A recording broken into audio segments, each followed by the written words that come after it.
Hello, everybody, and welcome back to the GAMRs podcast. I'm your host, Justin, and with me I have Lawrence. Hey, everybody. I have Michelle. Hi.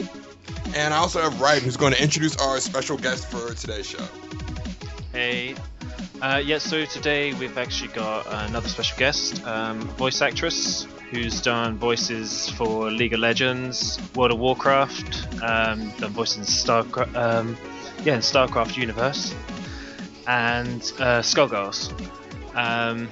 We got Danielle McRae with us. Hey, how you doing? How's it going? Pretty good. Been really good. That's good. Excited to have you on the show. It's actually kind of funny. We all had the same idea to try to get you on the show at the same time, but Ryden was the one that actually said, "So, guess what I just did?" And I was like, "Oh, well, we were all thinking about doing that." So, you know what I want to say about that? Since you guys all have the same idea at the same time, I'm gonna go blame on the universe. The universe was the one that kind of, said, "Hey, bring on the show," and yeah, the universe. The universe brought this together. The universe made this happen. Glad to have you on the show. I guess we can just start with, we'll start with this trailer that you now have stuck in my head. You were, I guess you were quoting Sins of the Father, the song for the trailer of Metal Gear Solid 5, and I just started listening because you just said words can kill. I'm like, oh, you must mean Death Note. You're like, oh, no, it's this song. So I'm listening to this song and I'm like, oh, yeah, it's going to be stuck in my head now. Thanks. I love that song so much. Like, I've been listening to it. It's just kind of weird, but I've been obsessing over this song, and it's gone to the point where it's like, you know what? Let's try and cover this song. So I'm doing a cover song of that right now. So. Oh, nice. So that we know you do voice acting, but on your site you also have a demo reel of songs as well. Mm-hmm. So, is there a certain style you prefer when you sing, or it's just? Usually it depends on my mood. A lot of times I'll do alternative or rock or something, maybe jazzy, but it really depends on what mood I really feel like singing in and what type of genre of music I could sing. And so yeah, it really fluctuates. Okay, it's fair. And then I have to say, when we first got you on the show, I was trying to do my research, and on your site you have your demo reel, and like before we get too deep into the show, I have to say, I was really impressed with your animation reel. Like, I was just listening to him like, holy crap, she's really good. And I think I tweeted it out earlier. I'm like, I definitely see like next to blow. Oh, thank you. That was my very first demo reel. If that's your first demo reel from someone that knows nothing about demo reels, I was impressed with it. So I thought it was Thank you so much. So why don't we talk a little bit about that?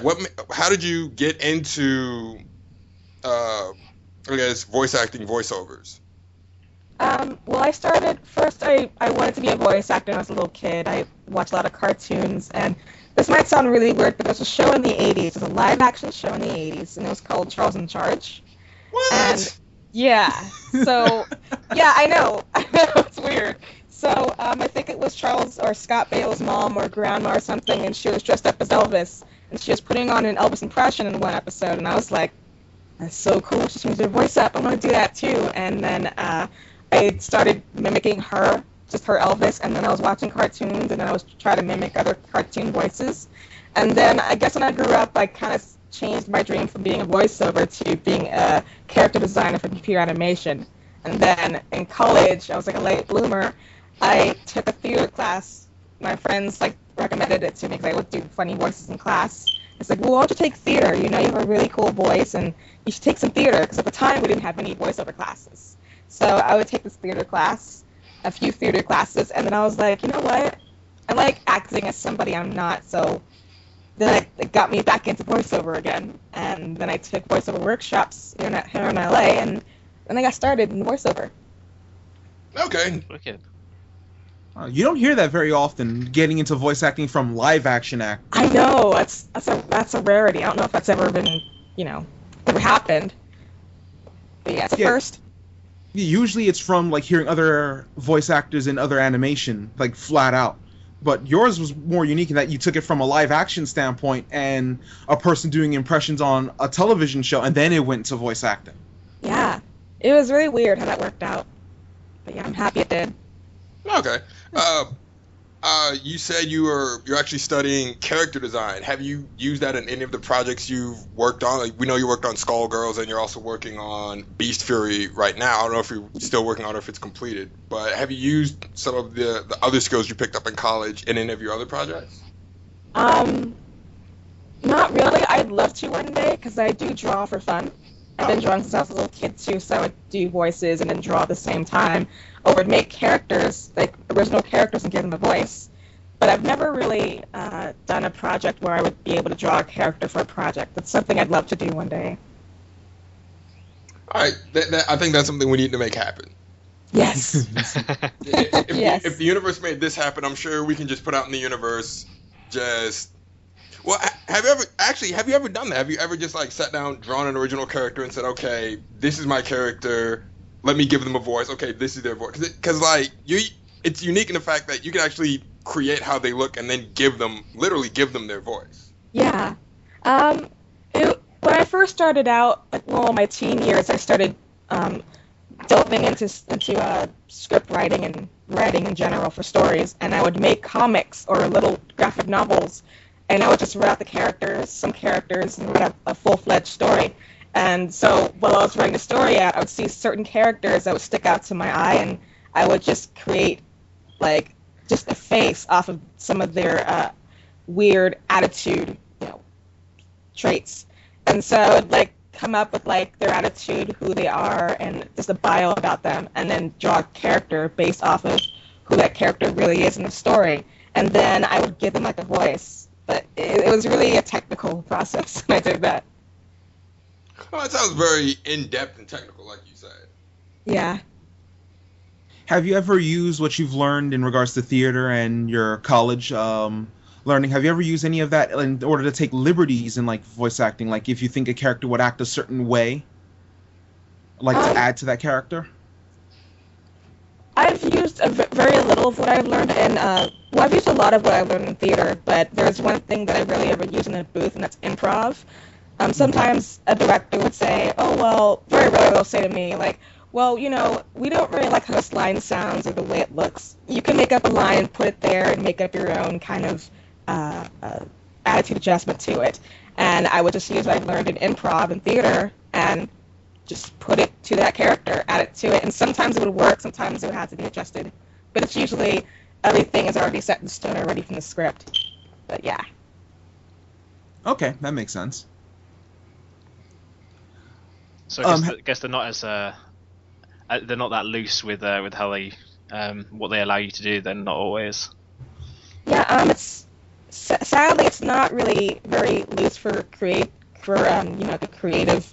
creative process. It's everything is already scripted out already, and everything is already like, okay, well, we have this already, we want you to follow the script. And very rarely they'll ask for your take of a line, or for you to just re-edit the line or recreate another line. So that's kind of rare though. Okay. What was your very first voice acting role? Like your first, if this was the first one that you could say this was your debut, so to speak. I know my first real debut into voice acting, my first role was Karma in League of Legends, but there was a role that came out before that, and it was from a weird game mod from Half-Life 2. It was called Nightmare House 2, and it was basically about this story about some guy who was trapped in this hospital, and he would run into this ghost girl, who would just throw weird things at him or throw weird metal cabinets at him and stuff, just trying to keep him from leaving this hospital. And, that was kind of a fun game.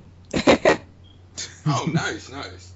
So, you're Karma in League of Legends. You're also Painwheel in Skullgirls. Yeah.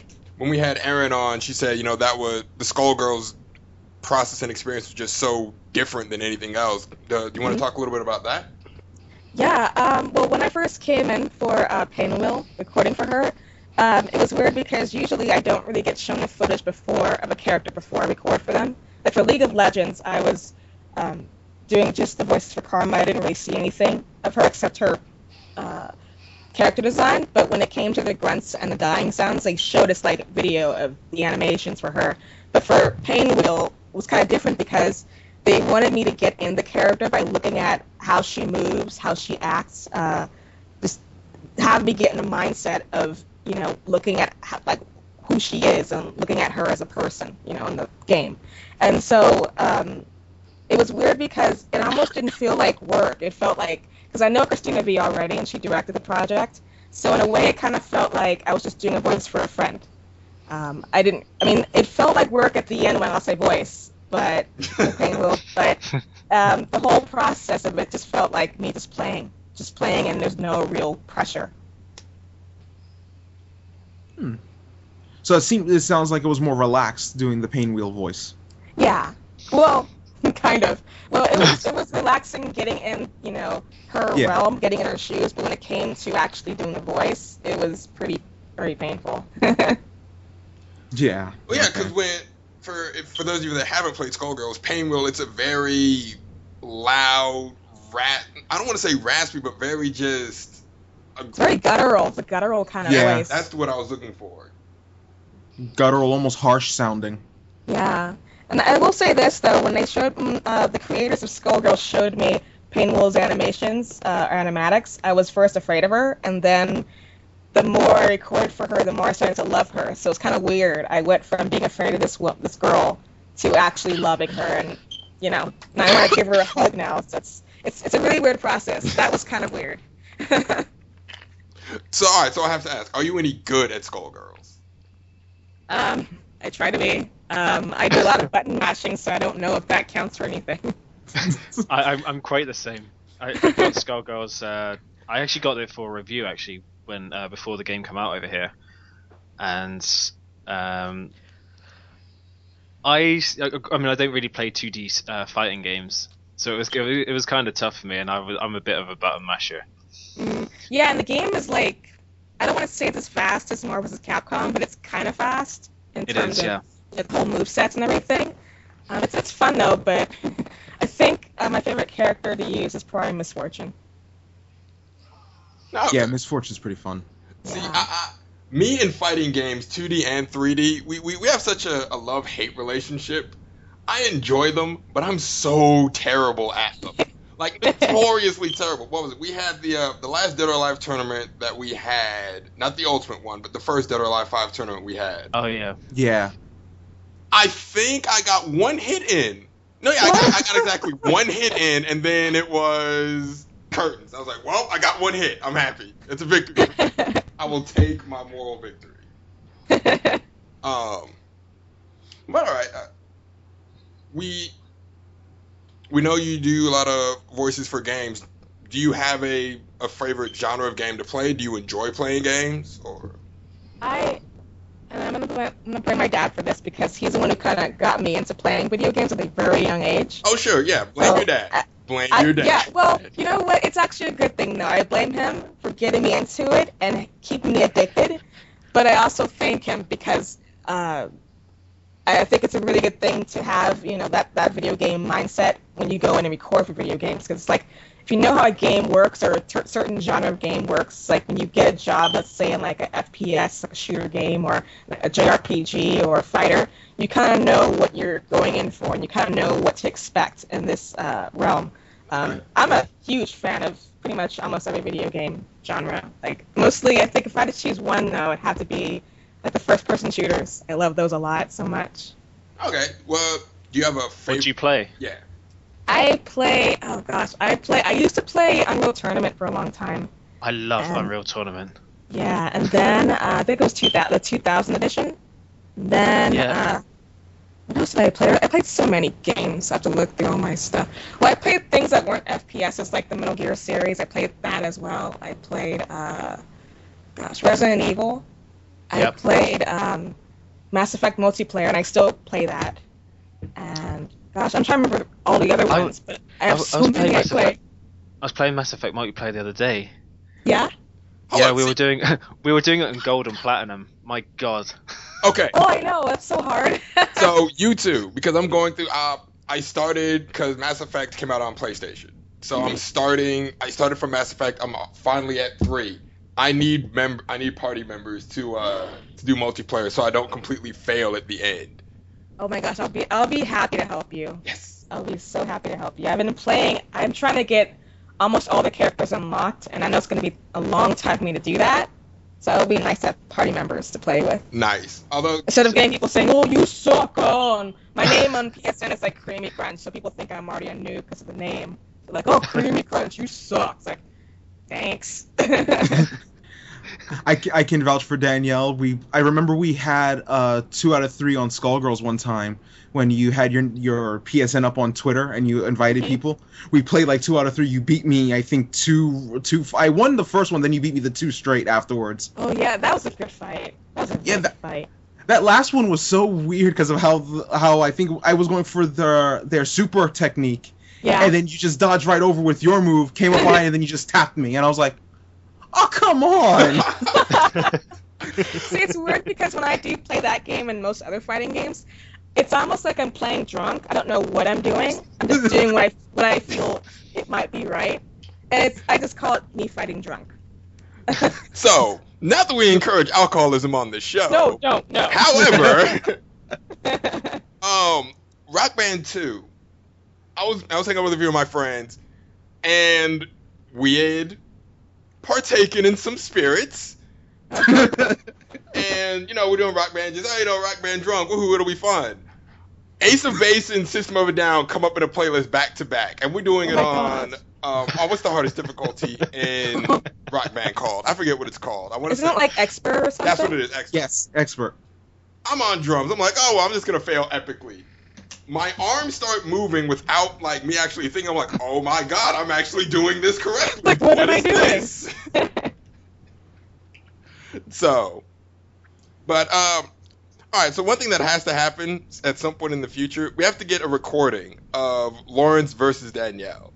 Oh. There it is, the rematch. I will Don King this. Rematch of the century. I'm scared because I don't know what I'm going to be able to do there in that match because it could be anyone's game at that point. Oh man. What is it? The second one was the Thriller in Manila. That's what we will call it. The Thriller in Manila on Skullgirl. Justin, you do realize that not even Mike Tyson likes Don King, right? It doesn't matter. Don King got Mike Tyson lots of money. Oh man. Lost my train of thought there for a second, thinking about Don King and money. Thinking Don King, big words and money. Yes, Don King, big words, money. That's normally my thought process. Yes. At any given moment. Well, since we're all doing story time, when last time once that I talked to Erin, she actually told us to ask you about the con, or how you guys survived the con from hell. Or con apocalypse, as you just called it. Yes. Gosh, that con, and I don't really want to name what con it was. That for obvious reasons. That's fine. Yeah, for many reasons. But this con, really, really, really, really bad. I mean, it was organized terribly, and some of the staffers of this con, it was almost like they thought of just like, well, cons aren't hard to manage. You could just hold an event and then that's it. You don't have to worry about anything else. You don't have to worry about, how many attendees come in. You don't have to worry about ticket sales and all this stuff. They didn't really care. And when it came to the guests, the only thing they had us do, just for I think it was one day we were there, they just had us sign for like 5 or 6 hours to sign autographs. They didn't really have us on a set schedule. We follow like most cons. Hours. Yeah, I know. So I'm like, what the hell? I'm hungry. What is this? So we kind of had to ask or pretty much beg for food. I'm like, we've been signing for a while. Can we have like a sandwich or something? Because this is weird. And so Did they give you any drinks? they gave us lots of water.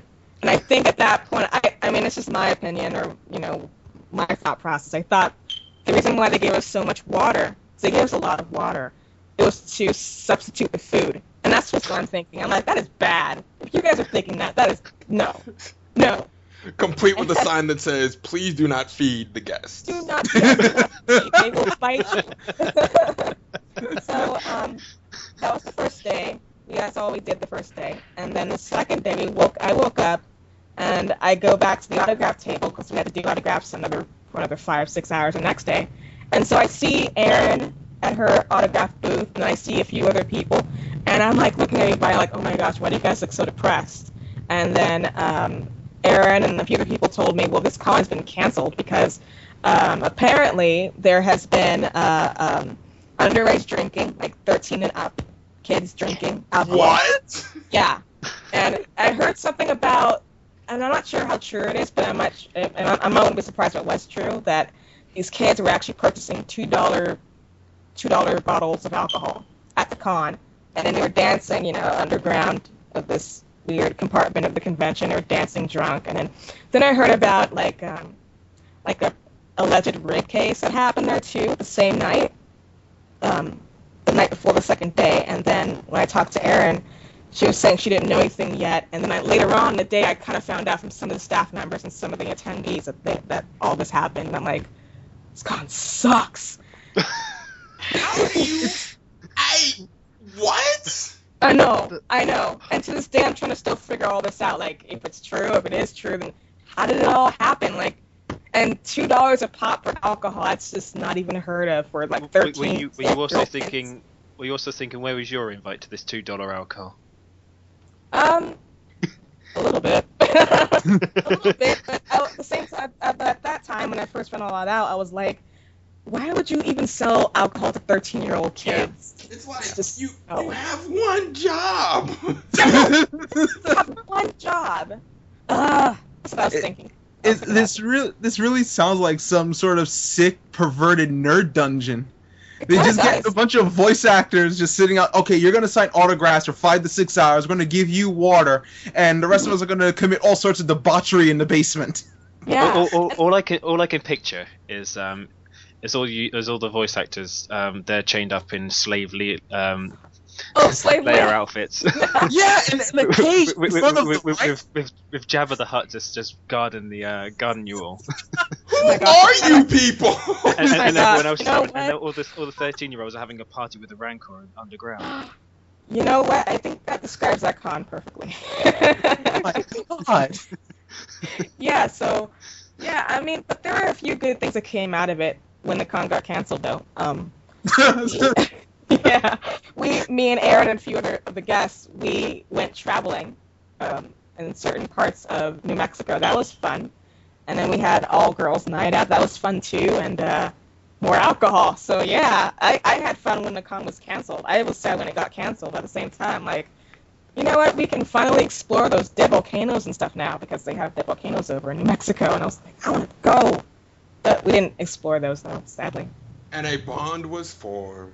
Yeah, it was nice too. After the con.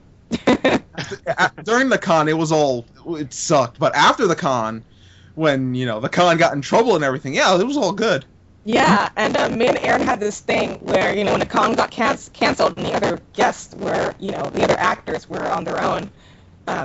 We called it Actors and Voice Actors Gone Wild, or Entertainers Gone Wild, because we were roaming across New Mexico at that point for about, I think, 2 or 3 more days that we were scheduled to be there. And I was like, this could be so much fun. We could just go to different places in New Mexico and actually explore, because most of the time when I go to conventions, I don't really get that time to really explore around, that area that the con is being held at, like outside of the area. So that was the first for me to do that. That was fun. Okay. See, I was. So it ended on a good note. Somewhat. I was talking to Richard Epcar and Ellen Stern just after because when they went to London earlier this year, they had, I think they were signing on the Sunday, and they were off on the Saturday, so they were basically just touring around London all day on Saturday. Wow. And then straight after the con, they both went up to Scotland and just toured Scotland before going home. So they gave themselves plenty of time to just get to explore these places. Plus, also we don't slave our voice actors for stupid hours. Yeah, I heard a lot of really good things about, cons in that area. Like they're laid back, they're super laid back, and they're not like you have to do this and all this stuff. I heard they're super laid back over there, and Yeah, I'd love to go there one day. tell the sly plug, like, in London, I'm just saying. Yes, yes. I want to go to London. Writing in Michelle trying to get all the voice actors to themselves. We are. I want to, we said to Erin because I think she's been before, and she says she wants to come back. I think she just wants the hobnob biscuits there. Oh. I'm sorry, that still freaks me out. The whole biscuits cookies thing. I'm just like, what? No, this is a biscuit. Anyway, the thing that freaks me out is Erin saying that she loved that cream sprayed cheese thing, cheese in a can. What the hell? She likes that? Yeah. I heard about. Wow. Well, you know what? I'm not even gonna judge her. Oh man. We know you do video games. Just sorry. Do you also, or can we ask? We know you do some voices in Sword Art Online. Are you a part of any other anime or cartoon projects? Right now I'm working on an animated movie. Oh, nice. And I'm playing. It's like an original animated movie, and I think it's somewhere. It's supposed to be from Russia or something. It's like a Russian animated feature, and I'm playing a character that's split into 3 different parts. So it's like she kind of has 3 personalities to her, and I don't know. I think as of right now, I mean, the animation looks really good so far. It's like a CG animated feature. Okay. But just the mindset. One personality is like this calm kind of personality. The other one's kind of crazy, like Psycho Mantis from Metal Gear Solid, and then the other one is like Phantom Shep right over here. So she's like the toughest one, and it's really weird to play all 3 personalities, and they're all one character. Yeah, and then that's all that I'm really doing right now. And there's one game coming out next year that I heard is getting an animated series next year, and I'm looking forward to talking about that game next year because I'm. Yeah. Next year, yes. I'm really excited about this game. That's why I said next year so much. No, yes, we understand. We don't want to do anything that would get you in trouble. Yeah. We know how. I don't want to have to get the torment of Fight Club or something. Yeah. Whoa. First rule about Fight Club: we don't talk about Fight Club. That's true. That is true. But so that means I'm already in trouble. But doesn't the first rule of Fight Club already violate the first rule of Fight Club? Hey, look. That's Look. true. I'm just saying. The second rule addresses the first rule. It's the same rule. Exactly. Are you a fan of anime yourself, or is this just something that you work on? I love anime. I actually also grew up with watching a lot of anime as well as playing video games. But I think I fell more into the video game realm because I understood it, and I was more acquainted with it longer. Okay. For anime, that kind of came a little recently after I went into video games. But I love anime. I do. Okay. Anything you're watching in particular? Attack on Titan. I'm still watching that. I've been trying to find a lot of time to watch that in future series, but right now I'm watching that. That's fun. I still need to make time for Attack on Titan. I've got to be the only anime fan on this planet who has not seen Attack on Titan. I have not seen it either, and I've been meaning to try and watch it, but I haven't. You guys should totally watch it. Okay. Yeah, of all the words to describe Attack on Titan, fun, different. No, Attack on Titan's really good. Yeah. And that's what my fun was. It was more like a different kind of fun. Like, this is different. This is fun, It's kind of weird. I was watching Pacific Rim, and when they started building the wall in the beginning of Pacific Rim, I'm like, no, you never build a wall. Attack on Titan starts with, well, we have this wall. Nothing can possibly go wrong. Oh man, I still need to see Madoka Magica on Neon Alley. So that's a good show too. I mean, gosh, I would just recommend some Kleenex boxes. And for me, after I'm not going to spoil anything, but after the third episode, I just wanted to go outside and just enjoy the sun for a few hours. No, okay. Yeah. I need to go on Neon Alley's catch-up service and see episodes 3 onward because I missed like a few weeks because of other obligations, and they have episode 3, 4, 5, and 6 on their catch-up. I need to see that now, and now that you said, great, episode 3 is going to be the depressing one. Okay. Yeah. You say that. Before we started, I was eating lunch, watching Sword Art Online, which is something I catch it sporadically on Toonami. I'm like, I'm just gonna watch it beginning to end, just so I can have context for all the random stuff I see. And I got to the 3rd episode. Uh-huh. I'm like, I need a moment. Hold on. Yeah. I need There's something about the 3rd episode in certain shows that just does it for people. I don't understand. And like the Weird. Christmas, you're gonna make me cry on the Christmas episode. All right. Awesome. I know that episode was so depressing. Wait, hold on. Ryan and Michelle, have you two seen it? Because if you haven't, I don't want to spoil it. No. I won't spoil it. Won't spoil that. All I said it in unison. I'll say is, I'm 3 episodes in. I get why it gets the acclaim that it got. Yes. It is a realistic take on Dot Hack, because like Dot Hack was very much sort of a fantastic take on Trapped in a Game, and it worked for the the world they're trying to create. It worked, and it worked really well. Sword Art, it takes a realistic look at, okay, what would actually happen if you trapped people in a game and told them if you die here, that's it. And I love how they addressed in the beginning, like the first episode, when they all get trapped in the game, they do like a month time skip. They say, look, a lot of people haven't even left the first floor because, things are safe here. They're just like, look, I'm just trying to survive. I'll stay down here where it's safe. Because logically, that's what a lot of people would do. They'd get scared. It's like, I'm not risking my life out here. I can live here. Okay, I can adjust to this. Yeah, they'd stay in the safe zones, basically. Yeah. And they just live it out there. And even in the later episodes, you see people who get not complacent, but they're willing to just go, I made it this far. Maybe this world isn't so bad. Yeah. And then, they're not sure if they want to go back to the reality that they face because they feel like something more within the game world of Sword Art Online. Yeah, and I feel like that's the draw of Sword Art. It's not so much the action, it's the storylines of the people there. Yeah, both well done. And like how they interact with each other and sort of the subplots of just basic human interaction. Like first episode spoiler.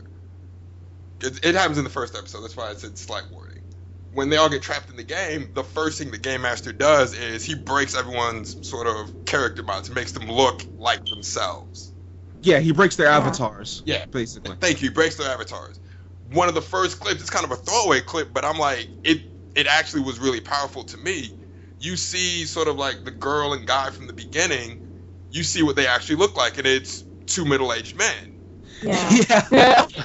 And like, it's a throwaway funny haha thing, but it kind of makes you think for a second, like, that's what actually people do, though. They sort of jump into what they want to be at that moment. And isn't that the whole point of these games, sort of to escape from what we are? And now you're trapping us as ourselves in this place we're trying to escape from ourselves. I thought that was big. Maybe I'm reading too much into it, but like that throwaway gag, I was like, that's actually really deep.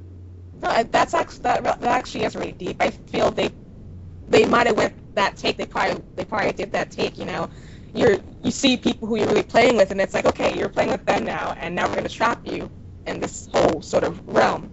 Right. And, yeah, I see what you're talking about, though. Yeah.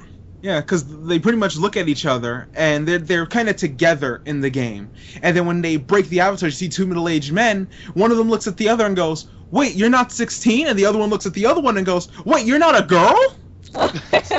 And you hear, and it's like, you laugh at it, but at the same time, you get the sense of, okay, now they just stripped away all of the insecurity. Basically, they forced them to actually come out as themselves. Yeah, and they destroy the illusion of these characters, because you see the real person, it's like, what the hell? So it's like they destroyed like your whole illusion. Right, and I know it gets alluded to later on as sort of like a subplot, but I really hope they explore more on like the romantic aspects of this thing, because it's like, okay, where, and I know that kind of turns off some fans when they do a love story, but like I think a love story in Sword Art Online would work on so many different levels. Yeah. Because it's like we're together in the game, but what happens if we get out? Do we continue this? What's going on? Do you want to know? Do you want to know a spoiler for that question? If they cover that or not? You can tell me if they cover it or not, because I'm pretty sure it's not like going to be a main focus. So yeah, you can tell me if they cover it. They will, and it will become partially a main focus. See, I'm so cool with that. Like, maybe it's just me. I'm to the point now where I care more about like great stories than anything else, and I feel like that would be a really compelling story, especially from that. Like in something like Attack on Titan, I'd feel like a love story would be forced? Question mark.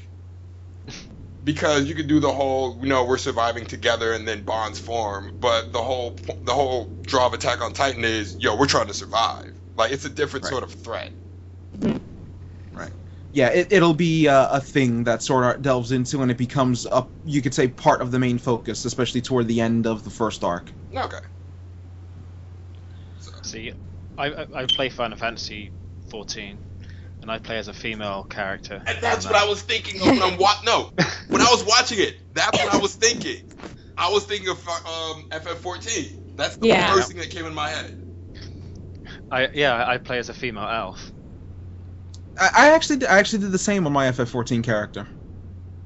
Yeah. My sister's boyfriend is the same thing, because we all play, me, her, and my sister and her boyfriend play Final Fantasy 14, and sometimes I have to like ask, oh, who's this friend over here? And I keep forgetting it's her boyfriend. It's like, oh, it's Oliver. It's like, oh yeah, I forgot about that. Yeah, so I've noticed that happens a lot, and I've heard a lot of reasons why it happens, and I totally understand some of these reasons. I get a lot more help as a female character. That's true. Yeah, that is. The reasons can range anywhere from I just wanted to I get a little bit more health and a little bit more speed, or I get access to different weapons. There's a lot of different reasons, and without getting, I guess, too deep, some of those reasons could actually go to like just identification on how people view themselves or how they want to view themselves. So I'm completely kosher with it. Yeah, I don't mind it at all, really. But yeah, no, and this is just me gushing about it. There's a lot that, it's supposed to be out of MMO, but there's so many just human interaction stories in that relate way beyond an MMO. That is just, it's great. So I'm already a huge fan. Right. Danielle. That was deep. I loved that. That was a really deep topic. Because Sword Art is actually, it's super deep already, and I think a lot of when the people who watch the show, when they watch it, they get their own interpretation of this world and some of the characters and everything, and it just becomes even more deep. Because the story's deep already, but it gets even more deep, and there's, sort of conversation or topics or theories or whatever about the show. So. Right, and not even just sort of deep from a grand issue standpoint. You actually see, and I feel like the writers did a great job, you see the toll the world itself takes on the main character. Like, each episode, you see him lose a part of himself, and I'm just like, oh, this is not gonna end well. Yeah. Like, I'm watching it now, and I'm just seeing, like, day by day, he's losing it a little bit more. I'm like, oh, man, this... Yeah. So, I'm excited. Yeah. Like, I haven't really felt this way about a series, whether it be a game or a show, since I played Persona 4. And like when I played Persona 4, first I watched my brother play it. Like every day when he got home from school, I'm like, oh, you playing Persona 4? Yeah, let me watch this. There's so much going on in Persona 4 that like I had to play it. Like I'm playing it for myself now, and it's just, there's so much going on there. From the whole nature of what your persona is, it's just like you confronting what you feel is the darkest part of yourself, to just how we become so obsessed with rumors about people and how we let that sort of build their reality. There's a lot going on in Persona. Like I could talk all day about that. I've said it before. Persona is probably it is my favorite RPG of the last decade. Like if I'm making a list, RPGs, Persona 4 is number one. I heard so many good things about that series, the whole Persona series, and I've yet to play the first one and then just go up to 4. None of the stories really link, so. No, so you could just jump in if you Oh, needed so it's to. kind of like, is it like Final Fantasy where it's like there are different characters and different stories within each one? And you Halfway. just jump in anytime? Halfway. Oh, The stories don't connect per se. Like you can play 2. Well, I think 1 and 2 are connected, but 3, 4, they exist in the same world, but they don't really touch except for one sort of guided episode where it's like the kids from 4 visit the high school in 3. oh, okay. And now with Persona 4 Arena, the Ultimax Ultra Suplex Holder, I think that's the name of it, they're going to introduce the Persona 3 characters in the Persona 4 world with the Persona 4 Arena update. And Persona 4 Arena is, I think, the sequel Well, yeah, for Persona 4 story. and that's the thing. Persona 4 Arena sort of ties together the events of 3 and 4 to lead up to 5. Okay. So you can actually play them out of order because they're not that connected, but they do sort of touch each other. It's if that makes sense. Oh, yeah. You I can, get can still play them. It's just that you don't have to play them in order, so to speak. Oh, Although okay. I will say, if you're gonna start with one, either start with 1 or 4. Okay. Only because if you start with 3 and then you try to go to 4, the controls, like it threw me off a little bit. The controls for 3 trying to go to 4. Oh, no. So, but that's it. I'm a huge fan of the Persona series. Really, JRPGs are up there for me. They're a lot of fun. I love them a lot. I love almost everything, really. I'm pretty much in that boat too. I've got bits of everything sitting on my desk that I'm halfway through playing. Well, I gotta say, what I'm excited about coming out is the second chapter or the second season of The Walking Dead. Yes. I can't wait for that. I really can't. Oh my! I'm trying my best to avoid spoilers, but I follow the developers and they just post them out. So I'm like, damn it! Mm-hmm. But- And I don't know when they're coming out with the release date for the second season. Soon-ish. Apparently it's done. They're just waiting on actually publishing it to Xbox Live and PlayStation Store. Yeah, I'm just having a That's look. like What the it is. Skullgirls thing, actually, because they're waiting for Microsoft and Sony to publish this game. It reminds me of Skullgirls, so it just kind of took me back a little bit. Oh yeah. So, but no, I'm also... Hmm? Sorry about that. Oh no, go ahead. Were you guys... Okay. I'm also looking forward to the DLC for Last of Us. So I love that game as well. Yes. I love The Last of Us. And I know that I heard it's coming out, the DLC is coming out sometime this month, so I'm like, yes, please give it to me now. and it's story DLC. Oh, it is Yeah. story DLC. Yes, it is. Yeah, It's a it's single-player story story DLC. Yeah, and I'm thinking that it might take place around the same time the comic did, the American Dreams comic. There's a comic that came out, or a graphic novel that came out, and it focuses on Ellie before she gets infected. Oh. Yes. There's a girl that's with her. I think it's the prequel. Yeah. Yeah. So I'm thinking it might follow that whole timeline. Okay. I'm sure it will. Because I read the comic and I was like, holy crap, this is really good. Yeah. If it follows that. And what is it? Spike has Last of Us up for Game of the... It's Last of Us, BioShock Infinite, Tomb Raider. I could just look it up instead of trying to go from memory. I've honestly not looked up the Spike Video Game Awards on their nominees or anything like that. But I did know that they were the ones who announced the Last of Us DLC. Yeah. From the sounds of it, it might be around that timeline because I think as a digital pre-order, since you can digitally pre-order the DLC from the PlayStation Store, and as a pre-order incentive, they're including the first American Dreams digital graphic novel. Ooh. So I think it might be around that time frame for them to link, okay, we're going to get you this, but if you pre-order it, you can also get this, which will tie more of the story together. That's really good that they're doing that because that graphic novel I think is probably one of the best things I've read. I mean, well, not the best thing I've read. It is one of the best. I think the best thing I've read so far this year is probably the Saga series. Yes. But The Last of Us is pretty good as well, so I can't choose which one's better. But I like Saga though. I'm a Saga slave. I'll say that. See, Saga really drew me in from. It was this guy Kevin Pearl who does Comixology, and he was talking about it, and I thought, okay, I'll give it a try. And yeah, I was hooked pretty much from the very first issue. Yeah, I mean, a friend of mine told me about it, and I was like, gee, okay, let's read it. And around that time, I was actually finished reading Watchmen. And then I picked up the first issue, and I was like, oh my gosh, give me more books, please. Give me more books. So I fell in love right after I finished that first book. Like, I couldn't put it down or anything. It was like it kind of hooked me in. Like, I would just go from, like, 5 pages. The first thing wanted me to ask, first they wanted my opinion on the first 5 pages. Like, well, if you like the first 5 pages or you don't like it, let me know. And I passed through the whole 5 pages. I couldn't put the book down until I was done reading it, and then that's how I thought of it.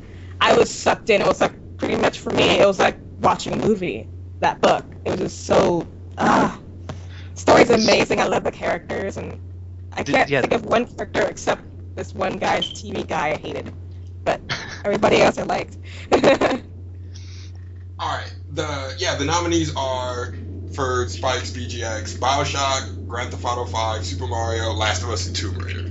So, but I'm actually surprised BioWare didn't do sort of the same thing, bundling the graphic novels with the game. Yeah. Because the Mass Effect comics that sort of fill in the gaps between 1 and 2, and 2 after the Normandy's destroyed, and then 2 and 3, they're pretty good.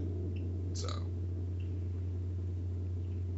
Yeah, I haven't read the comics for Mass Effect yet, but Me neither. I'm thinking of doing it because I'm so hooked to all 3 of the Mass Effect games that. If you hate Kai Lang now. Oh gosh, I hate him. If you hate him now. Bad the story. It's not the comic, it's the novel. I forget which novel it is. But it's him, Anderson, and Paul Grayson. I was like, oh, I hope I get to kill you in 3. Please let me kill you in 3. So is it like a prequel to 3? It fills in what Anderson was up to between 2 and 3. Oh, okay. And why no matter what you do, he's not going to be the counselor in 3. I really cannot stand Kai Lang. I cannot stand him. It was something about when I first saw him, like, who's this dude? It's weird. It's suspicious. And then when you see him a lot more in the game, it's like, okay, I really want to kill you. And then when you get to kill him, it's like, really? You're going to throw all these things at me? Really? And you're going to recover? Come on. I hate him. I gotta say, the way they sort of wrote and used him, even in sort of the throwaway things, like after the Thessia mission, he sends you an email like, oh, hey, we made it from Thessia. Nah, just kidding. You totally screwed up. Ha ha. I was like, yeah. Oh. I was like, I hated that too. Just catch the fade. Just one-on-one. Just catch the fade. Please. That's all I want. Yes. There are very few bosses. Well, I shouldn't say few, but there are. It's special when a boss can just evoke that sense of gratification after you've beaten them. Like, oh yeah, now you're. I know, it felt good. Oh my gosh, it felt so good just beating him for the final time. It's like, achievement unlocked. I beat him. Yes, I feel so much better about everything. Achievement unlocked. Catharsis. Yes, exactly.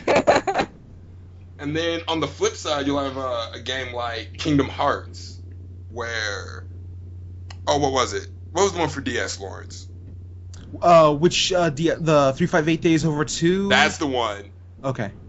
Where the final boss, and I don't want to spoil that one, because I feel like if I have to go through the tears, everyone needs to go through the tears. Oh. But when you finally have to put her down, it's just like, it's Old Yeller, and you know it's coming, and there's nothing you can do to stop it. Oh. Oh, I already have a feeling I know who you're talking about. 358 Days Over 2. If you've got to a certain point, you know who it is, and you know it's coming, and there's nothing you can do to stop it. I'm only in the very beginning of the game, and I think I know who you're referencing. Well, yeah, because you've played 2 and 3, and or because you've played 2. 1 and 2. Or 1 Yeah. and 2, and you know who's not in 2.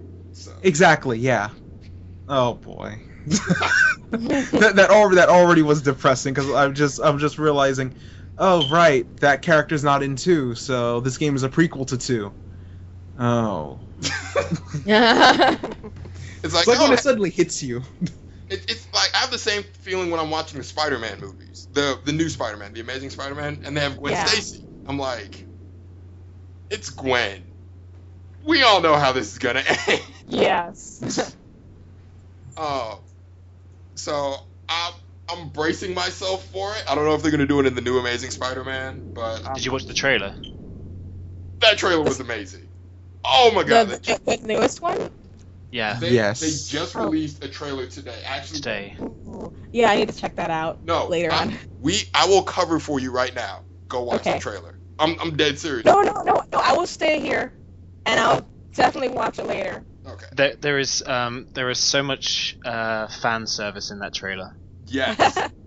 And not just fan service. If the trailer is any indication, I see what they're trying to go for in 3.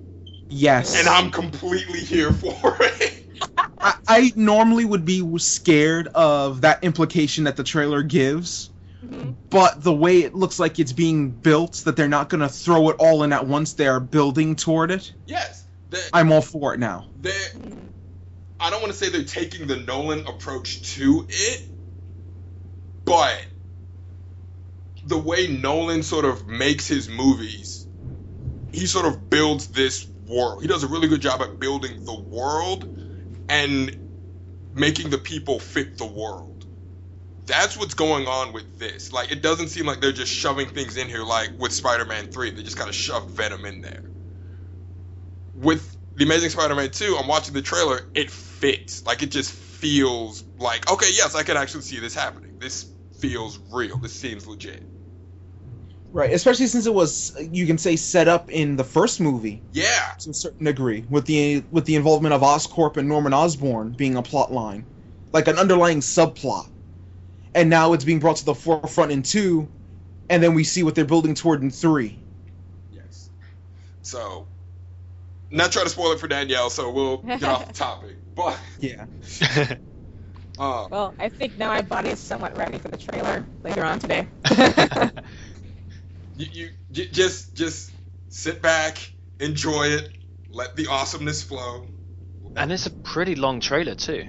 Oh yeah, it's like a good 3 minutes or so, yeah. Ooh.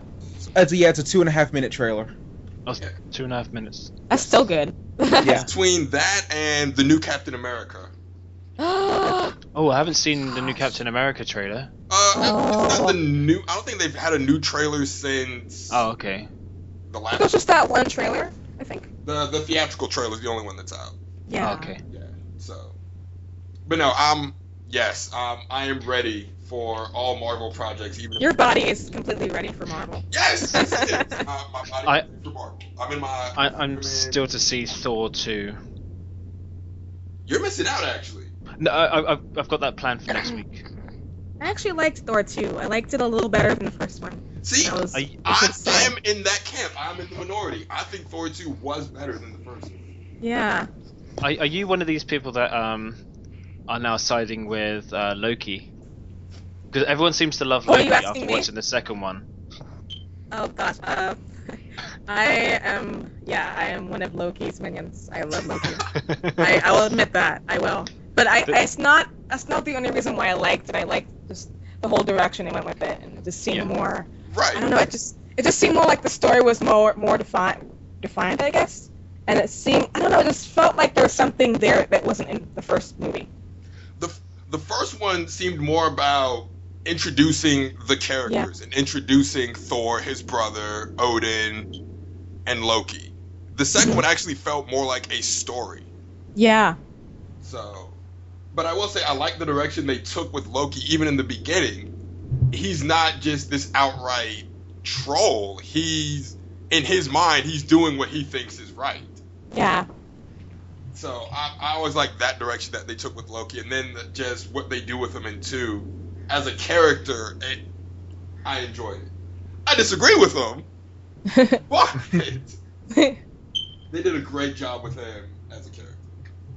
So. I agree. Cool. You mentioned before that your dad was the one who got you addicted into video games and things of that nature. I remember some time ago when the Xbox One was promoting the new Killer Instinct, you were absolutely geeking out over the possibility of Orchid being in the list, and Yes. lo and behold, she's one of the first characters that's in, I believe, the first season of the new Killer Instinct on the Xbox One. Yes. What was it that got you into Killer Instinct? Is that like the same thing that your dad got you into video games, then Killer Instinct just happened to be something that grabbed you? And what was it that got you into the character of Orchid more than anything? I think it was pretty much what you said with the first part of that question. When my dad got me into video games, Killer Instinct just happened to stumble upon my console list, and I started playing it, and I liked the music, and I had the soundtrack over here. The first game. Yes, I still have mine too. I love it so much. Oh, yes. So I started loving the game, and originally I loved all the characters until it came to both TJ Combo and Orchid. Something about those characters that I don't know, they were fun to play with, and for Orchid, I liked her whole cat transformation, her whole weird. I think it's her. I don't want to say fatality because that's Mortal Kombat. I forgot what it was called. I forgot what it was called, those special moves. But she had this one move where she would unbutton her top and show it to guys, and then they get so freaked out at what they're seeing, whatever it is, and then they die. I'm like, that is so weird. And at first I was like, what is this character? They're weird. And then I started playing her a lot more and learned some of the combos for her. I actually learned most of the combos for her than anybody else. And I think when I did that, I started to fall in love with her. And then when I heard that this new Killer Instinct was coming out, I'm like, oh my gosh, please put Orchid in it, and please I want to voice her. And sadly, I didn't voice her, but I can say that I did audition for that game. I auditioned for Killer Instinct, and I auditioned for the spider lady on there. I think her name is Sabira. Yes. I auditioned for her, and a friend of mine actually got the role of her, and I was really happy when she did. And I'm like, because what she does with that character, she speaks only in Thai. So at first they didn't even tell me what the audition was for. They said it's for a fighting game. I think the code name for it was called Corazon or something. I'm like, okay.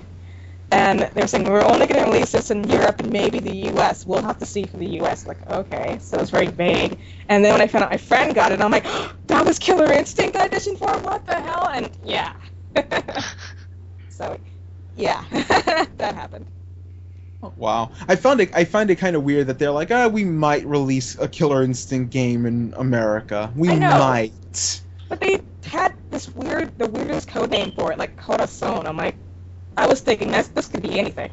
This really could be anything. That's heart in Spanish, I believe. Yeah. So that's really misled on that description. And if they said Killer Instinct, they probably would have known that. Oh well, they know what this game is, so they're probably all going apart. We just have to put a code name to it. And I was like, oh my gosh.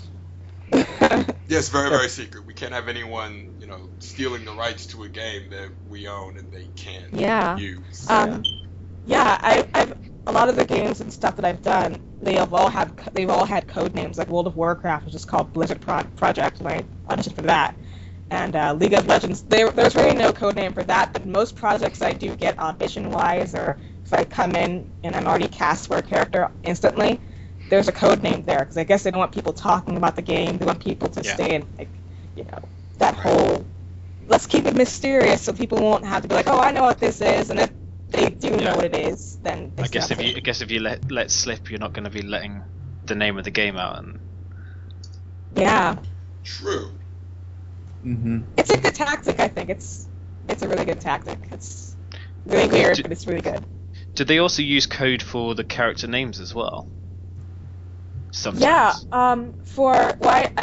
I remember for Killer Instinct, the audition, instead of having the name Sadira pop up for this character, they called her Assassin Female. So she had no name at that point. She was just an assassin. And they're like, we want her to sound sexy. We want her to have this vicious quality to her, make her sexy and playful. I was like, okay. and then they had like audio files of what it would sound like in Thai and all this other stuff. And it was a really interesting process. So again, you wouldn't even know any of the you wouldn't know the characters, you wouldn't know the game or anything. It was just a complete blank. Yeah, and there were no pictures. Sometimes, whenever we have auditions, voice actors, we sometimes do get pictures, and we do get like a description of that character's backstory. There's no backstory in this character. It was just, we want them to sound this way. Here's some reference files so you can follow the Thai. We get to speak in Thai and follow the references. And I was like, this could be anything at this point. This could be anything. Wow. It's still, I don't know. It's cool. All right. Yeah, always have to keep like some secrets, and then when you realize it, huh? Yeah.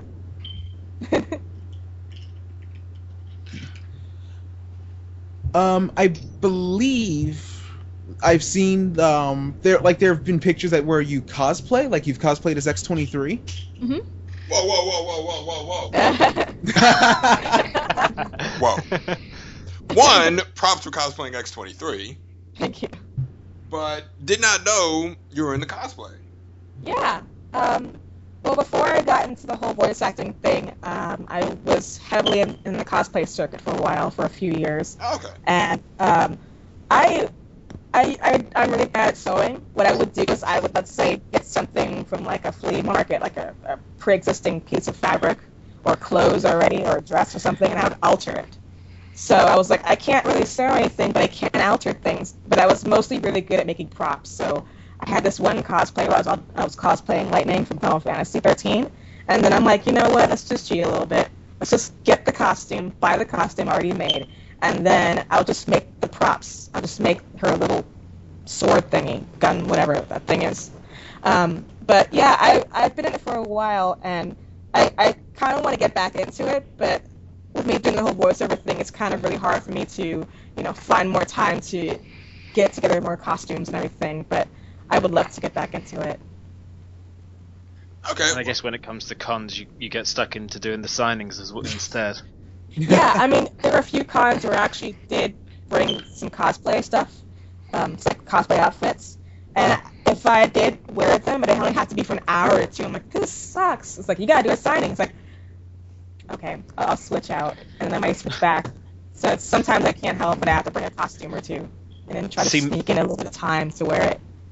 See, Mark Mear's really cool with that. Because he does, he Shepherd. dresses up as Shepherd, and yeah, does the he's a signing. cool guy. I love him.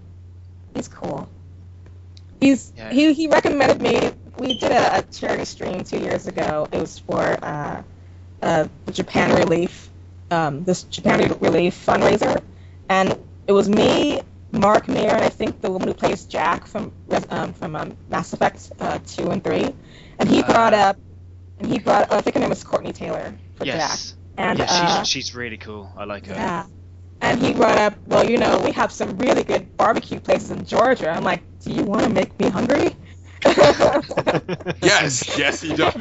Yeah. It was one Dragon Con where he dressed up as Shepherd and just led a march of shepherds through the streets of Atlanta. And that was pretty cool. Well, hold on. We're back on Mass Effect, so I have to ask. Do you have a favorite Mass Effect?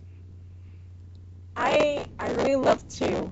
I loved 2 the most. I guess it's because the characters, they're always interesting to me, the characters, but I really loved some of the characters that really popped up and had more screen time in 2. Like, I always get a lot of either flack for this by saying this, or a lot of reallys, for this, but my favorite character in 2 is probably Jack. I loved her so much.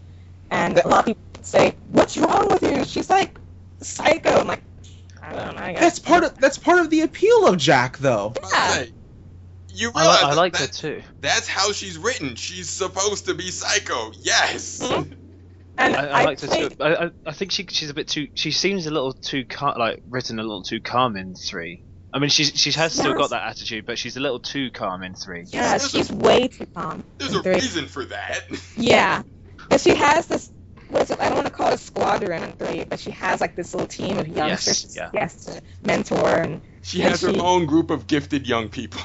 Exactly, it's like X-Men. Yes. Yes. That's what I thought of when I had to go and rescue her and the other kids. I'm like, this is so X-Men. I'm like, wait, the Grissom Academy for talented youngsters. Exactly. No, all right, like- that works. Hours. Yes.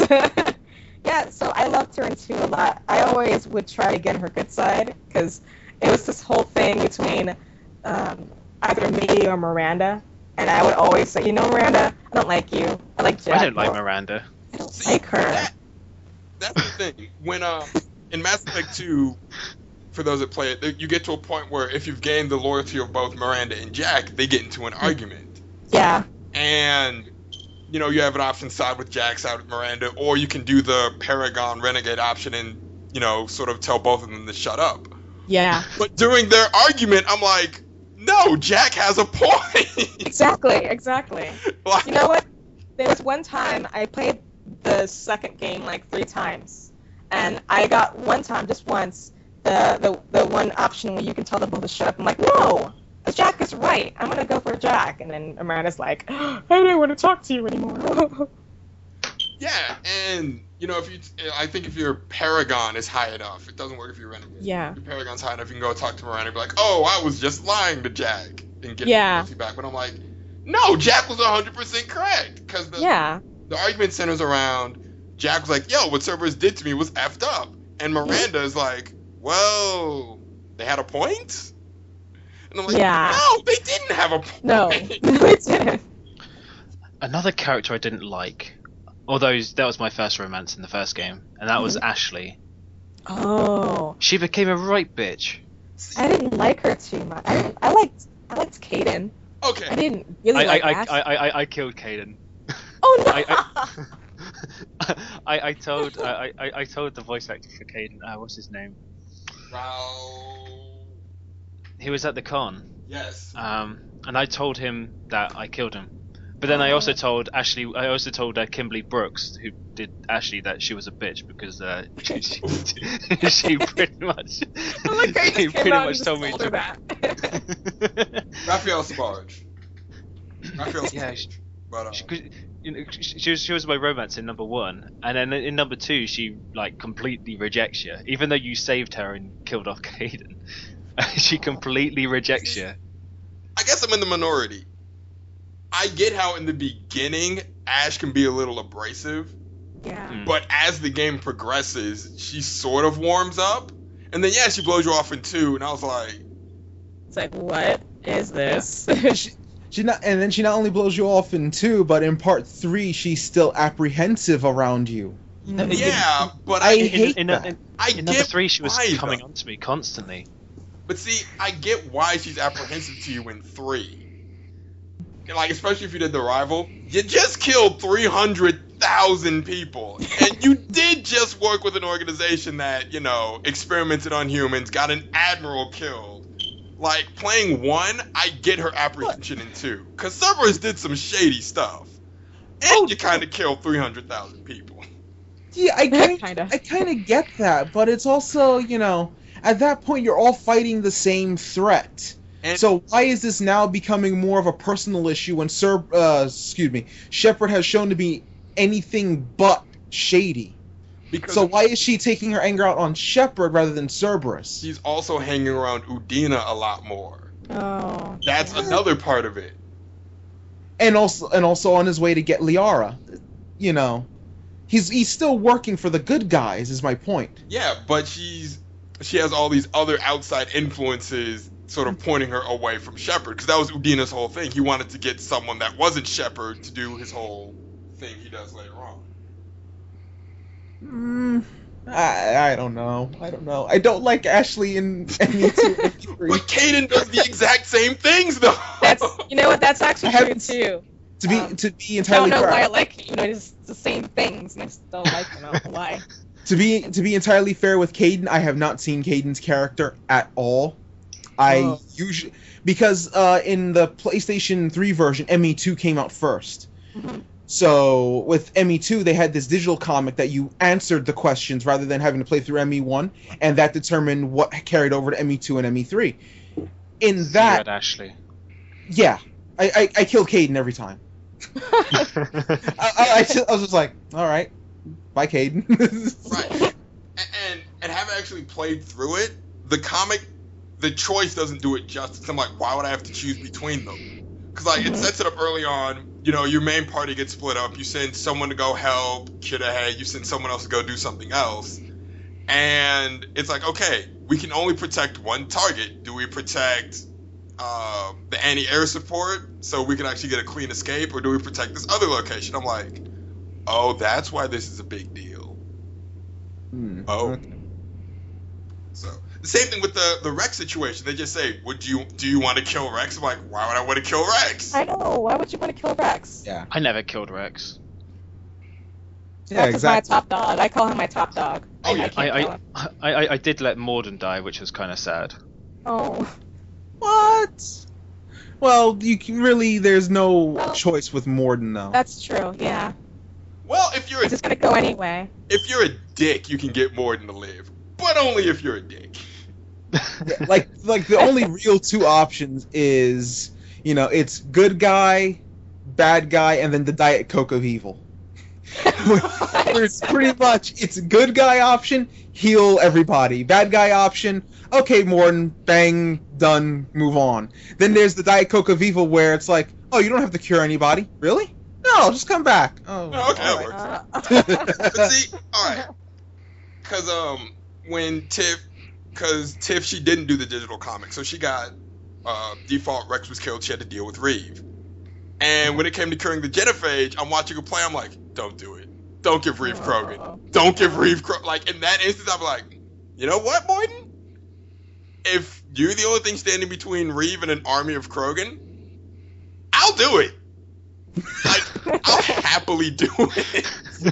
Because Reeve flat out tells you, when this is over, I'm coming for everyone. Yeah.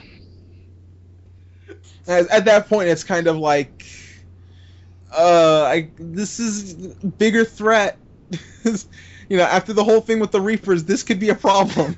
I don't know. Has anyone watched Star Trek Deep Space Nine?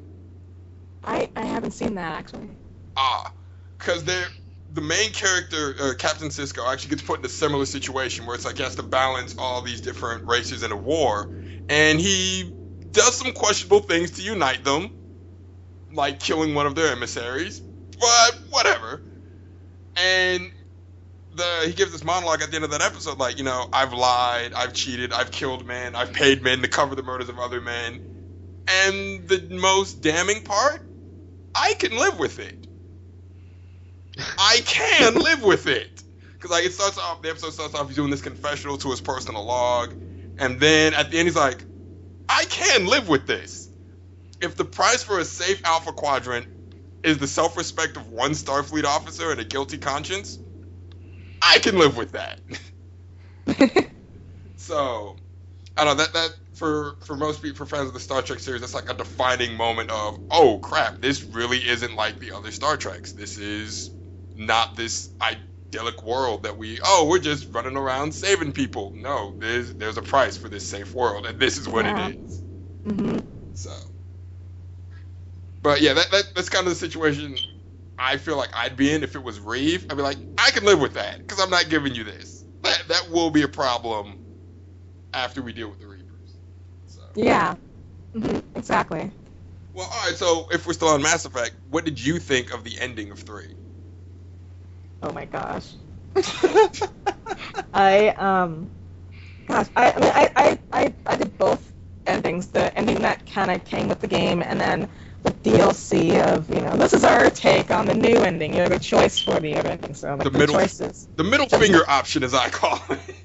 Yeah, and I think I chose at first I chose the take control of the Reapers option, and I'm like, wait, why am I doing this? I don't want to do this. Why am I doing this? It's too late, I'm doing it anyway.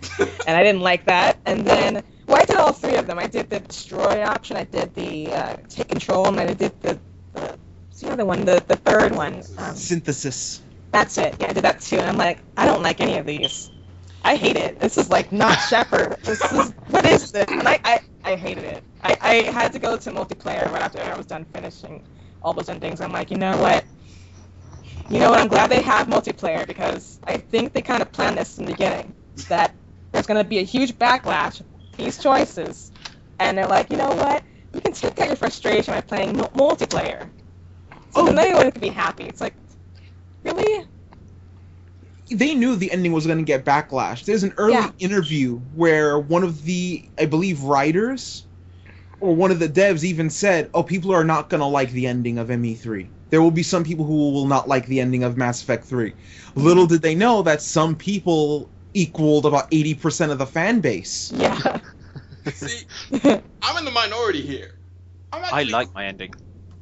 Not only do I like all four. I like all four endings. Like, I actually feel like it fits. No, I have only played, I literally have only played through Mass Effect 1 once, continued that onto Mass Effect 2 once, and then continued that onto Mass Effect 3 once, and stuck to all my choices from that. So I've never seen an alternate path to what my story is. And I was quite happy with my ending. I mean, I saw the people the main people I wanted to save, I saw them get off the ship at the very end, and that kind of made me happy. I didn't really care too much about my own fate. I mean, the main people I was focusing on were the people that I really wanted to save, and they all got off the ship. So I was happy with what I saw at the end. But I never did the extended stuff that they gave as DLC afterwards. I just left it as it was. I didn't need to do that. I was happy.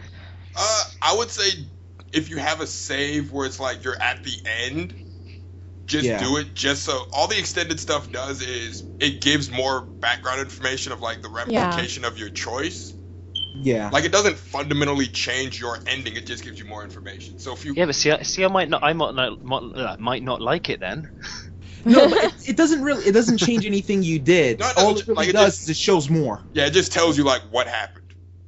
Yeah, it shows a bit more of what happened. Like, as you said, you liked how what happened to the other people in your crew. Like, it shows more of that. Yeah, it shows you like actually what everyone else is doing. Like, it doesn't fundamentally change your ending. The only thing they added was you have the option to refuse all three choices, which I don't know. Maybe it's just me. I feel like that was the dev team saying, you don't like the ending? Okay, this is what you get. Yeah. But go ahead. It's okay. Oh, sorry. I was just about to say, I don't like that they did that, quite frankly. I love that they did that. I 100% love that they did that. What I was going to say is, I do like how they made the Citadel DLC. I think I love that more than anything they did for that ending. Oh, yeah. I love that party scene. It's like, yes, they're partying, and you got Rex choosing who wants to bring in. He doesn't bring in anybody. Yeah. And I just like that whole thing before the final battle. I liked that. I liked how they put that in the game. The kind of what they call the true send-off. Yeah. For the end of the series. Like when they announced Citadel, when we first did like our initial coverage of it, I was saying the Citadel DLC feels like an OVA. Like, it doesn't really have. It doesn't really have a place in the game, but it's in the game, and it just fits. And that's like a great send off from the dev team. Mhm. But I want to get back to Lawrence. Why didn't you like that? Going to the refusal option. Yeah, I guess to more clarify, I'm more torn on it than anything. I like how cheeky it was. Like, if you try to just say, you know what, I'm just gonna shoot the, spirit, god, ghost, Casper child thing. If you shoot, the Star Child over there, and then all of a sudden you do the refusal option. I like that it was kind of the, all of a sudden you hear the booming voice, the so be it, and you're like, whoa.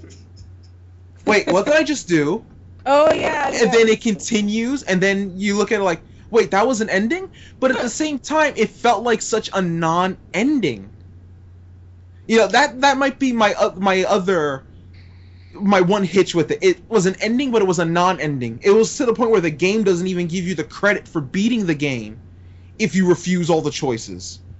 Like, you do not get the trophy for clearing the game if you refuse the Star Child's options. Well, think about why, though. The whole point is using the Crucible. You're refusing to use the Crucible. It's essentially saying, I'm not going to get the axe. I'm at Bowser's Castle. I see the axe. I'm not going to get the axe. Should you get credit for rescuing Peach's speech? Yeah, that's true. But it also just seemed like, again, I think a lot of people did in like videos of playthroughs of ME3 before Extended Cut, where they would just look at the Star Child and all the nonsense that the Star Child spewed and everything that Star Child was saying. On their way walking to one of their choices, a lot of people would just turn around and go, and start shooting away at the Star Child. And then all of a sudden they decided, you know what, let's make that an ending. It's like, you know what, do that. Do exactly that. And next time you do it, it's like, bang, so be it. What? That voice, yeah. When I first heard that voice in that ending, I'm like, what was that? Yeah, that legitimately freaked me out the first time I saw it. Because I saw it on YouTube the day of the Extended Cut's release, because my brother was also going to play it later, and he was going to do... My brother's also the type of player like how Raiden does. He will do his one choice, and that's it. Yeah. So he will do, like for my brother, the destroy ending was his choice. Yeah. He will not see synthesis, he will not see control, he will not see the refusal. Although he was also one of the people who would just turn around and just shoot the Star Kid like a few times before making the option. So I gave him fair warning. Oh, my brother's second playthrough, he was just like, he takes a few steps, turns around, so it takes his gun out, starts unloading clips at him. I am not that cruel. So, here's why I'm okay with the ending, and specifically the Star Child. When you get there, it's clear that what you're building is an extension of the Citadel, which was built by the Reapers. You are building a Reaper tool. So it's like, but these aren't the rules Shepard would use. Yeah, that would work if Shepard was the one in charge here. You're still playing by Reaper rules. You're still bound by the logic of the Reapers. So it's like, if you want to use this thing to beat the Reapers, okay, we built this too. This was our solution to the problem that we were created to solve. This is what we came up with. My only real problem with the ME3 ending was how empty it felt. That was it. I don't mind that they went the route of having to do destroy synthesis control. I don't mind that. But it just felt empty. The extended cut for me was all they need. They didn't even need to do the extended cut so much, but the extended cut fixed the problems I had with the ending. Oh yeah, because it sort of fills in the gaps of, what next? That was it. That's all I needed. And they did just that with the extended cut. Now, if other people are still disappointed with the ending's content, well, that can't be helped. Right. But Yeah. to me, the ending content was fine. It was a little, for some people disappointing that it felt like the choices got kind of brushed aside, for the final choice. But at the same time, what else can you say was going to happen? There was going to be one final choice in a game full of choices.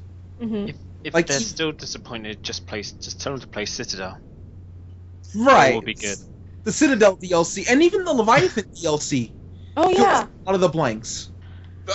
The only issue I have with Leviathan, it feels like, and you said this with the Javik DLC, if you don't have Leviathan, you miss out on like a key part of the game. Yes. Yes. And like that's kind of my one issue with Mass Effect 3. The story DLC, is too integral. yeah, like it fits the story. Like it almost feels like a part of the story. So it feels like they've taken it out. Right. Mm-hmm. Javik feels that way specifically for some reason. Instead of giving you something extra, that you feel like they've taken something out and just kind of given it back. Right. Because Yeah. I don't have the Javik DLC, but I've seen playthroughs with the Javik DLC. The game is actually complete with him. Oh yeah. Like it's Taking Javik to Liara's homeworld is hilarious in its own right. right. It's not like with Mass Effect 2 when they gave you the 2 extra squad members. They're just 2 squad members that have their own stories, but they're kind of out of ME2. With Javik, because of who he is, that matters to the story. Mm-hmm. So. I'm curious, who did you guys romance? My first way through, I actually stuck with Ash. Then when she rejected me on Horizon, I was angry and went to Miranda. and then I pissed off Miranda. No, it was funny. I romanced Miranda, then I pissed her off right after I did it. Because I was just in my mind, I'm like, I'm just doing this to get back at Ashley. I'm angry. I'm hurt. I'm in a dark place right now. I'm listening to Drake. You know what?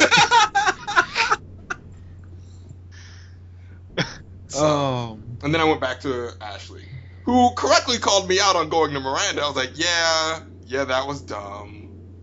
That was dumb. What about you, Danielle? Mm-hmm.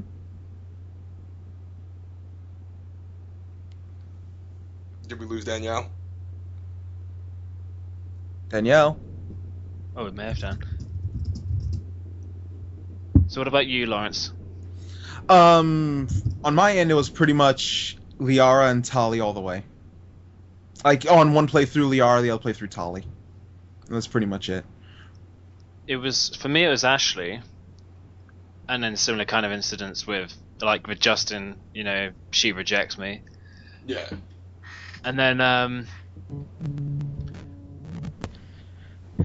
I had Tully afterwards from number 2 onwards. Yeah. Yeah. So I think we have Danielle back now. Okay. I'm not sure. It should be on. Hopefully. You are really clear now. Yes. Okay. Oh wow. Much clearer. Cool. Yeah, I had to restart it because I don't know what happened to my mic, so I had to take out the plug and put it back in. Technology is awesome. Yeah. For me, I had both FemShep and MaleShep. So for FemShep, I used I romanced Garrus, and then MaleShep, I went for Jack. Really, I feel like Garrus is the default option for FemShep. Yeah. Yeah. Because it was either him or I forgot the other guy. The little green guy. I forgot his name now. Oh, Thane? Yes. Yeah. It's either him or... Yeah. I don't know. Garrus was my number 2. Like, everywhere I went, I took Garrus. Mm-hmm. So, I took Garrus around with me a lot. Oh, yeah. I used him for actually pretty much every mission I had. Yeah. He was just the go-to guy. He was useful. Yeah. Well, not even just useful, just... As a character, I felt Shepard would be more comfortable with Garrus, just because they went through all of this together, and then... They're like bros. Yeah! They are the Bash Brothers. They are the Galactic Bash Brothers. That's what it is. Complete with tag team entrance music. Yes, yes. Now, I was going to romance Jack, but I found she was just so hard. She's really hard to romance, and I'm not sure how I did it. I don't know. I think it was weird because she liked when I did good things and then a lot of bad things, so it was kind of weird. She had a weird balance going on. This is what I'll say about trying to romance Jack. And I feel like of all the romance options, I think they did Jack's the best. Yes. Treat Jack not like a romance option, but like a person, if that makes sense. Because, with romance options, it's like a very clear choice. Do you want to date this person? With Jack, because of everything she's been through, and depending on the approach you want to take, if you really just want to go for, the romance option, how would you talk to a person that has that kind of history? Yeah. Yeah. And it's kind of similar to there's Morrigan in Dragon Age Origins. Yeah. She's kind of the tough option to romance. Mm-hmm. Yeah. And I was talking to my brother, actually the one that brought that up. He said, because he's like, yeah, I go on message boards. Then I was like, how do you romance Morrigan? And I'm just like, talk to her like a human being. It becomes very easy, actually. Yeah, that tends to be a lot of the romance options, you could say. Like, the default thought would be to just kind of talk to them like a person, and then go from there. Whatever you do, don't romance them. Yeah. Well, it's like with Jack, it's you make your intentions known, they're apprehensive, and then you're just like, hey, if you want to wait, cool, I'll wait. Like, I forget how the conversation goes exactly, but if you want to do the Paragon romance option and not just hey, you want to screw around in the lower deck, you say, hey, I like you, she's apprehensive, you say, okay, cool, I'm here for this. If this is what you want, you know where to find me. And then it just sort of grows from there. And I gotta say, in Mass Effect 3, I was slightly spoiled that Cortez was a romance option for male Shep. And like my first playthrough, I was doing everything I could to like not romance him. I was the same way. Yes. But see, then I took a step back and looked at it, I'm like, would I do this in any other situation? I'm only doing this because he's gay.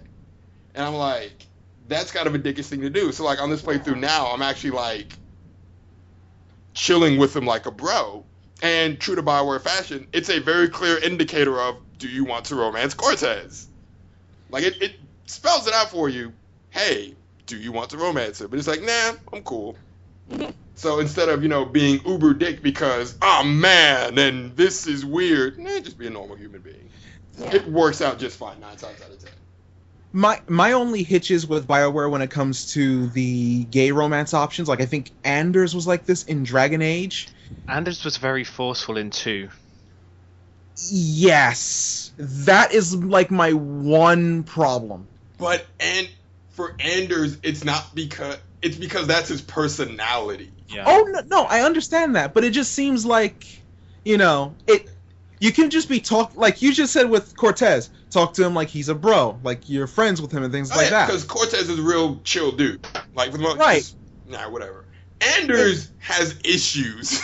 If you talk to Anders like a friend, well, it gets taken as a romance option. Part of that is Dragon Age 2 and just how they handled things, like just from a mechanic standpoint. Yeah. But part of that is I saw what happened to him in 1, so I get why. Yeah, because he appeared in Awakening, didn't he? Yeah. And he's not the most stable human being in the world. No. And it's like any semblance of kindness shown towards him, he interprets that a certain way just because of what he's been through. You know what? I just treated him as a friend the whole time. Yeah. I was cool with that. Yeah. I mean, I remember the one time my brother played Dragon Age and had the option pop up for Anders. He was playing through normally, and then he turned down Anders, obviously, because he was romancing... I forgot who it was in Dragon Age 2. I know he was romancing Morrigan in Part 1. Was it? What's the name of the jeweler? The one with the 2 swords? I believe so. Was it Isabella? What's her name? Isabella. Yeah, something. Yeah. Yeah. I think that was who my brother was romancing, in Part 2. And he was romancing her, had the option pop up for Anders, like completely out of nowhere. My brother was like, whoa, that's sudden. Well, I'm romancing Isabella. I'm not doing the romance option for Anders. So turned down Anders. The friendship meter went from full to like nothing. Well, that also has to do with Anders is a selfish individual. And my brother was just like, I just said no. I found it really hard to be friends with Fenris. Well, he's all... What, Fenris, correct me if I'm wrong, that's the elf? Or... Yeah, he's the elf with the lyrium tattoos. Yeah. But... Just going back to... You see how, like, later on in the game, when he gets told no by... sort of, I guess you could say, the big bad of that game, he doesn't take it very well. Clearly. So, again, from a mechanic standpoint, I get you, but from a character standpoint, that's how he is.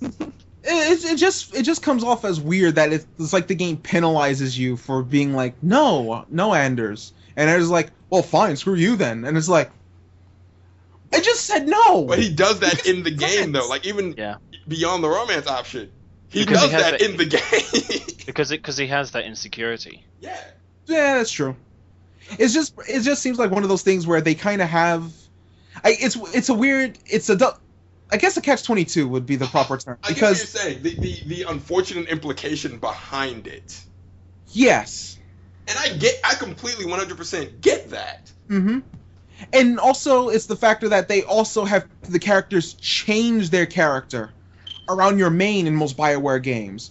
Like characters like, going back to KOTOR, Canderous. He changed around Revan, and he changed around the Exile. Bastila changed from light to dark, back to light again, depending on, how you treat her as Revan. If you treat her as a friend as Revan, after she turns to the dark side, you can recruit her back to the light side for the finale. And things of that nature. In Dragon Age 2, they suddenly didn't have the character change because of how your character treated them, and it's kind of like, whoa, wait, they actually kept this character consistent? That's weird. And then it's just, like I said, it kind of throws the catch-22 of people will complain that maybe BioWare games have your character have too much influence, and then in the time that it doesn't, it just comes off as weird. If that makes sense, what I'm saying. Yeah, that makes sense. Michelle, you've been silent there all this time. Have you experienced Mass Effect or Dragon Age yet? No, I haven't. Ah, okay. Michelle is over. Did you get the treasure? Or what was the last treasure? Because I saw you tweet out the last treasure box set you got, and I was just sitting there like, I'm hating on the sidelines right now. I am hating on the sidelines. I'm waiting on Dynasty Warriors 8 Extreme Legends. That's somewhere between here and Japan. Somewhere. In the Nether Realm. In the Aether, somewhere. Danielle, have you happened to see the anime Tiger and Bunny? I've heard of it, but I haven't seen it yet. I might Well, have to find you time to should. watch that as well. Is Okay. it really good? Oh, Michelle loves it. Well, yeah, because that's Yeah. Michelle's profile picture right now. It's Tiger and Bunny. I'm like, all right. Nice. Yeah, I'm gonna have to find time to watch that. I heard a lot of good things about that. I will say, Michelle does not steer, like, when she recommends, like, either an anime or a game, she has not steered me wrong yet. So Nice. I will definitely check that one out. If you'll indulge me for a second, and Lawrence, you saw when I tweeted this out earlier, for the new Dynasty Warriors Gundam, they're actually going to have the Endless Waltz versions of the Wing Gundams. Yes, I'm absolutely overjoyed about that, since they finally decided to add the Endless Waltz Gundam wing custom versions into the Dynasty Warriors Gundam games. I've been waiting for that for a while, and they just never did it. My body is ready. Yes. Danielle, do you happen to be a Gundam fan? Yeah, I actually watched Endless Waltz. I mostly went for the Thickest Gundam 00, I think. I watched that, and then Yes. Gundam Wing. Those are the ones I really watched the most, but I think it was really mostly Gundam Wing, because at that time when I was younger, I liked the love story between Merlina and what's his face? Hiro. I liked that a lot, and it reminded me of like this whole Final Fantasy thing, because Hiro kind of reminded me of Squall. And I'm like, hey, what is this? What's going on here? I did not even make that connection. Oh. Because you have this lone wolf kind of, person, Yeah. and then you have Ramona, I think her name was Ramona, or something, I forgot what her name was, Yeah. Belonia, whatever her name was. Melina She kind of reminded me of, like, what was her name? No, in Gundam Wing, it's Melina Peacecraft. Yeah. She kind of reminded me of, like, the Renoa in that show, and I'm like, hey, this is like Final Fantasy, I see something here. I think the Yeah. Final Fantasy VIII thing fits in more ways than just that. I think so, too, yeah. I think, if I remember right, Gundam Wing was like the first Gundam series I ever saw. Yeah, Toonami. Thanks to Toonami. Yes, thanks to Toonami. I'm the same way. Thank you, Base Yes. Toonami. Yes, I Yes. know. There's so many shows. I watched like Tenchi Muyo, and Cowboy Bebop, and Outlaw Star, and so many other shows. So thanks, Toonami. Oh man, and then the lineup they have now. Oh yeah, the lineup they have now is so stacked, and it's gonna be even better in January. Yeah, see, why couldn't I have this lineup when I could stay up late? Because now it's like One Piece will go off, and I'm like, all right, just gotta make it. It's Soul Eater, then Sword Art Online. I can do that. Nope, going to bed. Because now they're gonna have the new anime Space Dandy in Yeah. I January. heard about that. Yeah. Oh, Yeah, it looks so 80s almost. all right. Yeah, it does. I was at Otakon when Shinichiro Watanabe debuted this in front of everybody. It's Cowboy Bebop meets Family Guy. That's no. the feel I got from it. Like, As long as it don't kill Brian the dog, it's fine. Ooh. wait, what? Oh boy. I've stopped watching Family Guy a long time ago. We'll discuss this after the show. Keep the anime topic going though. Yes. No, Space Dandy just has that absurdist feel to it. It's the this guy, his spaceship, they go on it. It's got that whole Flash Gordon feel to it. It's got the absurdist feel to it. His favorite bar is a place called Boobies, and what he showed for Boobies was this lizard with 8 boobs and tentacle arms. I was like, what the hell is this? He said, yeah, it's that kind of show. It's like Saga. If you ever, you should read Saga because it's just full of characters like that. It almost feels like this is his Gurren Lagann to offset the more serious projects he's worked on, like Michiko to Hatchin. I love that show. Oh, I love that show. so happy that the Blu-rays are out. They're also somewhere in the aether of Amazon. I will have them drone delivered to my doorstep. Nice. I saw that drone thing. Oh, yeah, that's kind of interesting. That drone. Whole drone idea of the But they haven't trained it not to fly into people yet. yeah. All I want to know is, am I the only one who remembers Terminator? No, I remember I'll be like fine. when I first heard of the Amazon drones, I thought of Skynet automatically. I'm like, oh my gosh, it's Skynet. Amazon is Skynet. Yes. Tin tin tin tin tin tin tin tin tin. You know what? Surprisingly, speaking of Skynet, this goes back to when I was in New Mexico, and there was a billboard I saw when I was being driven around New Mexico, and there was one billboard that said Skynet. We're everywhere. I'm like, no, you're not. Go away. And it was a huge ass billboard too. I was like, please go, just go, please. Just leave this place. We're not safe. And then you have the Amazon drones coming out. It's like, oh yeah, you guys are totally here now. No, go away. Yeah, we're done. Pretty much. It's over. Yeah. I gotta say though, one of my favorite things about Watanabe projects in general, the soundtracks for all of them are just so good. Like with Bebop, you have that whole jazz feel. With Samurai Champloo, you have the hip hop fusion feel. With Michiko to Hatchin, it sounds like Brazilian, like modern Brazilian pop music. Yeah. And I didn't get a chance to ask him about it at the panel, but I would want to know what process he goes through, like when he's working on projects, especially when he's in charge of the music. How does he sort of work that? Because it all just seems to fit whatever he's trying to create. Like, it's not just like they're good songs. It's good songs that fit the narrative of what he's creating. Mm-hmm. So. Yeah, see, I've not seen the show. Most of those shows actually you've been talking about. So the last thing I probably caught on Justin's recommendation was Dead Man Wonderland, which Yes. was really, really good. No, I love that show too. See, That was a fantastic anime. I gotta say, and Dead Man Wonderland works not just as a good show, but the way they sort of mock you, the viewer, for liking it. Yeah. Like, they will never stop reminding you that that you are the bastard in this situation. It's you, because you enjoy this. Yeah, pretty much. I love Dead Man Wonderland. One thing that I loved about Dead Man Wonderland was when Toonami on Adult Swim was airing it. They had it back to back with Casher and Sins. Yes. And it was this stark, amazing contrast of how the anime about this superhuman cyborg was the depressing downer of an anime about nihilism and the concept of, not deserving to live and things of that nature. But the anime about death row inmates that are participating in this twisted carnival tournament type of scenario is the upbeat, humorous anime. Right. That's one thing. Right, that's one thing I absolutely loved about Dead Man Wonderland, especially since it was aired back to back with Casher and Sins.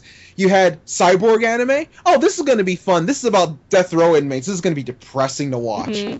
and it completely flipped. The cyborg was the one depressed about everything, and the death row inmates were making jokes about the warden. And I like I'm sitting. No, go ahead. I'm just sitting here like, why? And I like Catherine Sins. They took the approach of who want like they actually take a look at who wants to be a Superman. Like you are bar none the most powerful thing in the world right now. Who wants to be a Superman? Mm-hmm. And that's like the whole conflict of him in the beginning. It's like I have all this power, but what am I doing here? Like what's it all for? Yeah. What is the point of having all this power? Right. It's really amazing how sometimes these anime include these sort of in-depth story, you can say philosophical routes to it. Like as you said, with Dead Man Wonderland, the anime kind of mocks you for enjoying what you're watching. Right. So it's kind of like you're watching these death row inmates, be put up in this evil carnival and this evil tournament, forced to fight for their own lives, but you're enjoying watching it. Right. And with Casher and Sins, is like you said, who wants to really be a Superman? Who wants to really be immortal? In that regard. Mm-hmm. And Kind of sticking in the thing. You've done voice for both and like some anime and video games. Is there a preference? I think for me, I'm just happy to work. But I love. No, I know it sounds, kind of like a cliche-ish kind of answer, but I love it when. I don't really prefer anything over the other. I love them all equally the same, but I just love getting the chance to work. Because to me, it's kind of like if I get like a project, whether it be anime or video game or even animated original series, it's like an adrenaline rush. You get super happy about it, and then it's. I don't know. I love everything. I just love getting to work. That's fair enough. But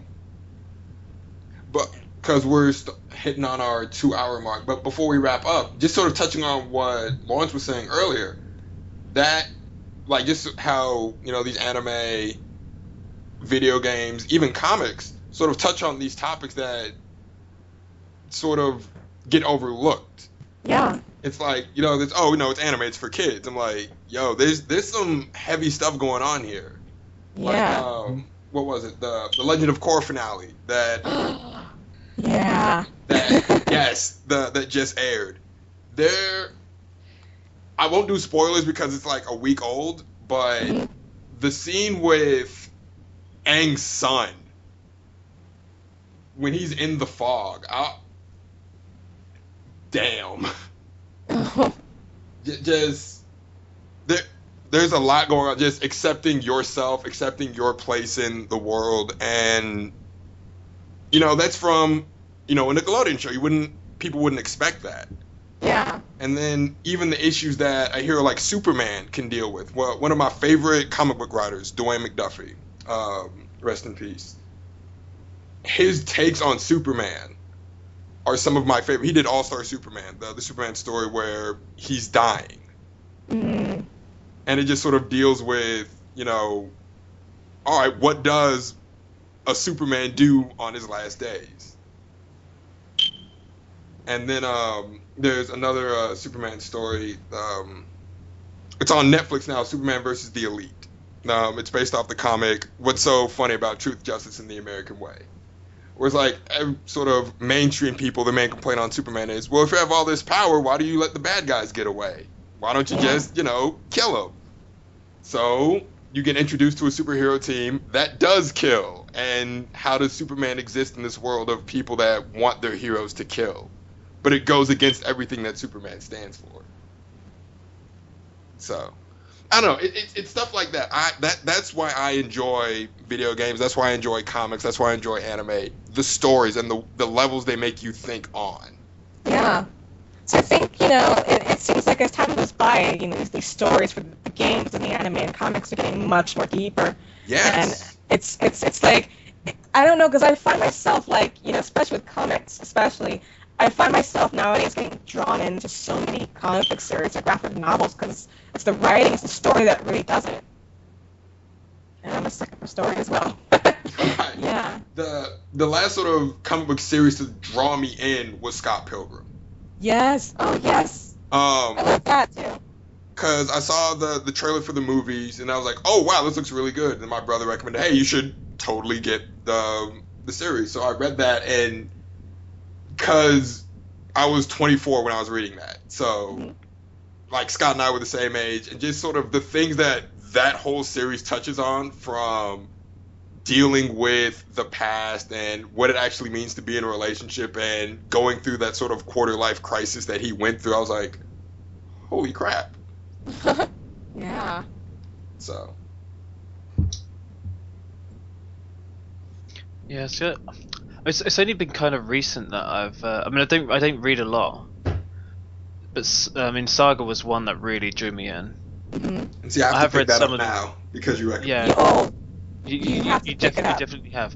I mean, it depends. I mean, you could buy the because I think you posted up the graphic novels, didn't you, for them, Danielle? I think is it 2-part novels? yes. Or you can try the issues. I mean, if you wanted to, you can try issue 1 for free, I think, digitally. Mhm. But yeah, just reading the first issue, you would be hooked. I can guarantee that. The story's just fantastic, and it always leaves you wanting to know what's going to happen next. And I really love the way that the perspective that the story is written in, where you kind of reading it in the perspective of the baby. Yeah. I thought that was really interesting. It kind of makes you want to just fast forward and see the baby growing up, because you want to know what exactly has gone on, and why they're telling the story. Nice. But yeah, you got some fantastic characters in there. Mhm. It's a very adult comic, I would say.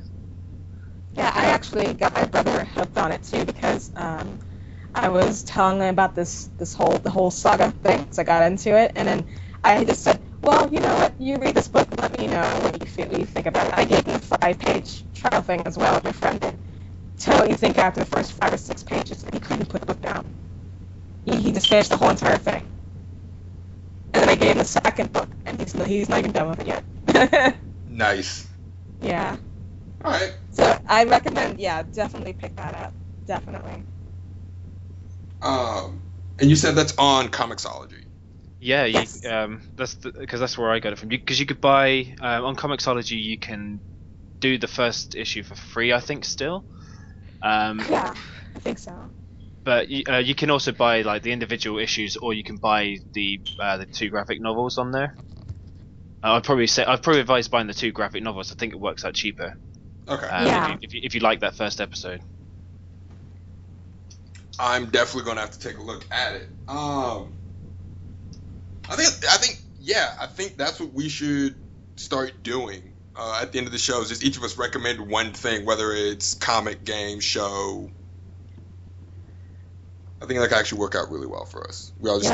That's actually a really good idea. Lets the viewers, get like an idea of, what you guys think of something, and it's like you guys say, oh, I recommend this, and why I recommend it, and it makes them think, maybe I should totally check this out. So that's a good idea. Yes. Did you see the announcement this week that they got a Wonder Woman for the new Batman Superman film? I did. Yeah. I know a lot of people are giving her flack. Why give though? It time. I know. I don't understand. I'm thinking the same thing. Give it time, because I always think, I think of Christian Bale in The Machinist, how he was like 120 pounds, and then one of my favorite films. Yeah, and then when he did Batman Begins, he was like 185 pounds. So it's like, and he got as a character. So it's like, give her some time and give her a chance. I don't really have anything negative to say. Is that really a complaint? They're complaining that. Yeah, they're complaining she's not big small. enough. Yeah. Yeah. Tom Hardy was tiny before Dark Knight Rises. Tom Hardy was not Bane size before Dark Knight Rises. He had to hulk up for that. But I wouldn't even say she needs to hulk up. Just, tone up a little bit. Yeah. That's it. I like the choice. One, I'm excited we get a Wonder Woman. Like Yes. we are past I- due. I Or- hope they give her her own movie. Oh, yeah, that'd be so cool. I hope so too. My only 'Cause I that's what the DC universe needs is yes. a good movie with Wonder Woman. Hmm. My only sort of fear / hope for a Wonder Woman movie, Mm. I would hope they sort of make their own origin and not sort of go by either New Try it. 52 or the comic, Yeah. because that one's kind of confusing. Mm-hmm. So, but yeah, we are past due for a Wonder Woman movie. It's funny because as they made the announcement, I was watching Superman Batman Apocalypse, which is the Mhm. one that has Superman, Batman, and Wonder Woman in it. Yes. So all they need is a dark side. Yes. Wait. Yeah. Yeah. No, hold on. Is Apocalypse? Does that have Wonder Woman or Supergirl? That's got Supergirl as well. Yeah. It's because it's kind of taken on Kara's story, That's right, where she that's come right, into that's Earth. But yeah, it's the one that's got the trio, or what do they call? They called them Trinity, didn't they? They did the Trinity comics series with the three of those. Yeah, it'd be really cool just to see something good with them three, and something Wonder Woman on her own. Yeah, and I always find it funny when studios or when people say, "Oh, Wonder Woman wouldn't work." No one wants to see a movie with a female lead. I'm like, They don't have to show her working. Show her doing her regular stuff in with the Amazonians. Hunger Games? Exactly. Exactly. My only hitch with a Wonder Woman movie would be if they can actually, like you said, write the origin story around what's already established in the comics, and what villain would they use. Other than that, I would be all for a Wonder Woman movie, but it would be where would they go with it? Which is kind of why I'm actually happy that they decided to, instead of doing a Wonder Woman movie, they're going to introduce Wonder Woman within the Batman vs Superman movie. That's fine, which means they can give her a movie without having to do that stupid the stupid origins thing all the time. Exactly. Right. They will introduce her without having to. All right, we are trying to make a movie based off of Wonder Woman. What villain are we going to use? What origin story we're going to do? Oh, you know what? Let's throw her into Batman and Superman and bypass that. Let's say she already went through everything. Flashback. If they gave her a movie, flashbacks maybe limited Maybe. flashbacks. Right. Sort of do the Man of Steel route. With Man of Steel, for the most part, people understand Superman's origin, so they sort of flash back to it, they show you it, and then they reference it. With Wonder Woman, I think she's unique in the fact that she's an Amazonian princess, but beyond that, her origin, depending on the writer, doesn't matter. No. Unless you're doing the exile, if you're doing she was exiled from the island of Amazons, then the origin matters. But beyond that, what makes Wonder Woman compelling is she's as strong as Superman, but has the moral code of a soldier. And that's sort of why they butt heads. So that's sort of what makes Wonder Woman compelling. How she takes her own moral system and sort of applies it to this other place that doesn't really get it. Yeah. Because what was it? It was one of the old, not old, it came out in 2006 or 7, where this telepath actually took control of Superman. And Wonder Woman's solution to the problem was, okay, if I kill you, then, Superman goes back to normal, right? Right. Yeah, I remember this comic story. Yeah, it was Max Lord. Max Lord was like, oh, crap, I guess you could just kill me. And she says, all right, this is easy. And then I believe when she does go through with it, I believe both Superman and Batman are upset at her for doing it. They wanted to kick her out of the Justice League. Justice League, yeah. And then Wonder Woman says something to the effect of, if this was if this were any other monster, we just behead it and be done with it. If this was a Hydra, we'd behead it and be done with it. What's the difference between this guy and a Hydra? Yeah. It really shows the difference in you could say, like you said, the moral code between Wonder Woman and Batman and Superman. Yeah. And also highlights that Wonder Woman is more willing to push that boundary than Batman and Superman would be. Wonder Woman's a soldier, and Mm-hmm. that's one of the many things that makes her interesting. she thinks like a soldier. She thinks like a Captain America would. Because Captain America has no problem killing people.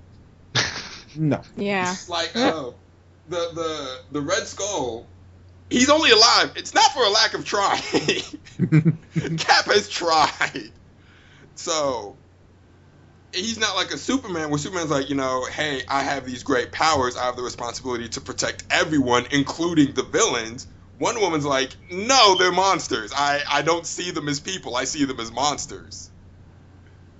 Yeah, and again, Batman lives under this a similar kind of code to Superman, doesn't he? Where he won't kill under principle of. What?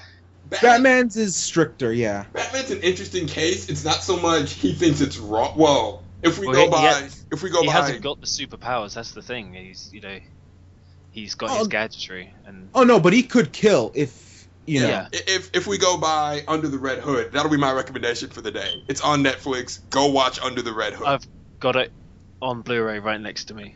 If we go by that, his whole thing with not killing is he knows if I kill one, like if I make an exception for killing the Joker, which is what the movie's basically about. It's like, hey, Batman, why don't you kill the Joker? And his reasoning is, if I kill Joker, if I make an exception for this one guy, I'm not going to stop. I know myself enough to know that if I kill the Joker, I will not stop at just the Joker. I will keep going. I think DiMaggio was really, really good as the Joker. Oh my goodness, yes. When I first heard that he was going to be Joker, I was like, oh yeah, that'll be weird. I guess they're trying to go for an older, because DiMaggio, he does those great guttural, deep voice. I'm like, okay, I guess they're trying to go for like an older Joker. That first scene where he's beating Robin with the crowbar, I was just like, yeah. Okay, I'm sold as you as the Joker. I still have yet to see it. I mean, I have it queued up on my Netflix, so I might see it today.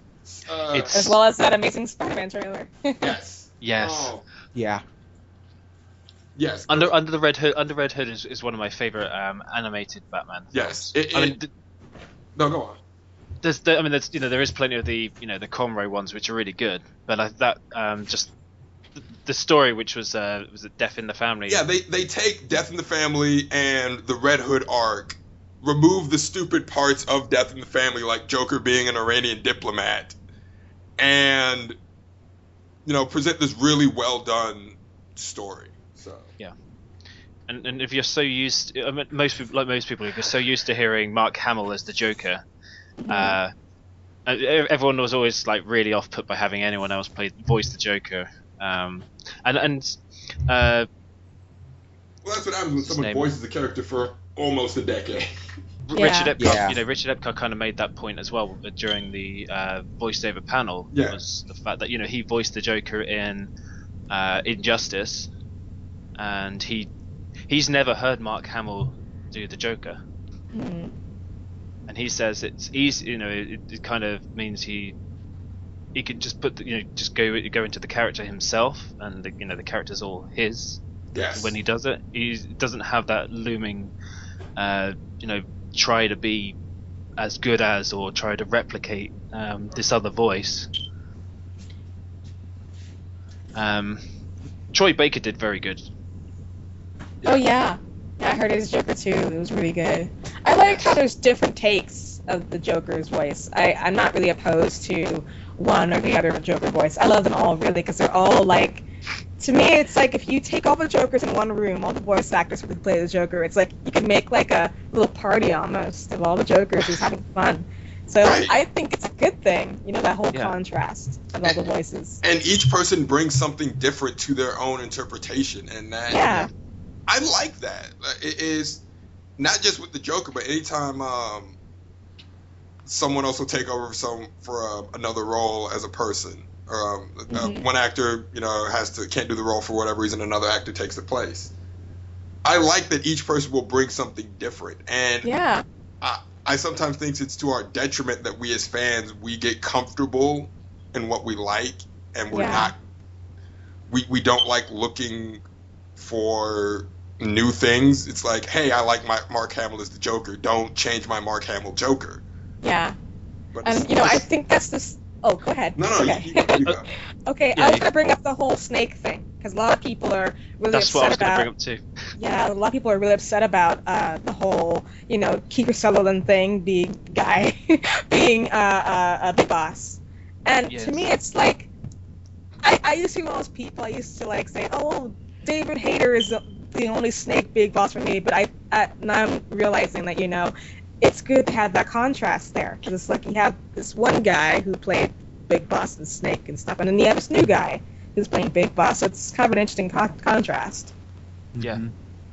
See, my one thing with the whole Big Boss, Kiefer Sutherland, and David Hayter situation is technically Big Boss shouldn't have been voiced by David Hayter.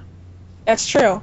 Yeah, that's like my one thing when people say, "Oh, David Hayter's the only Snake for me." Yeah. Well, he's not replacing Solid Snake. Hmm. When he was young, maybe.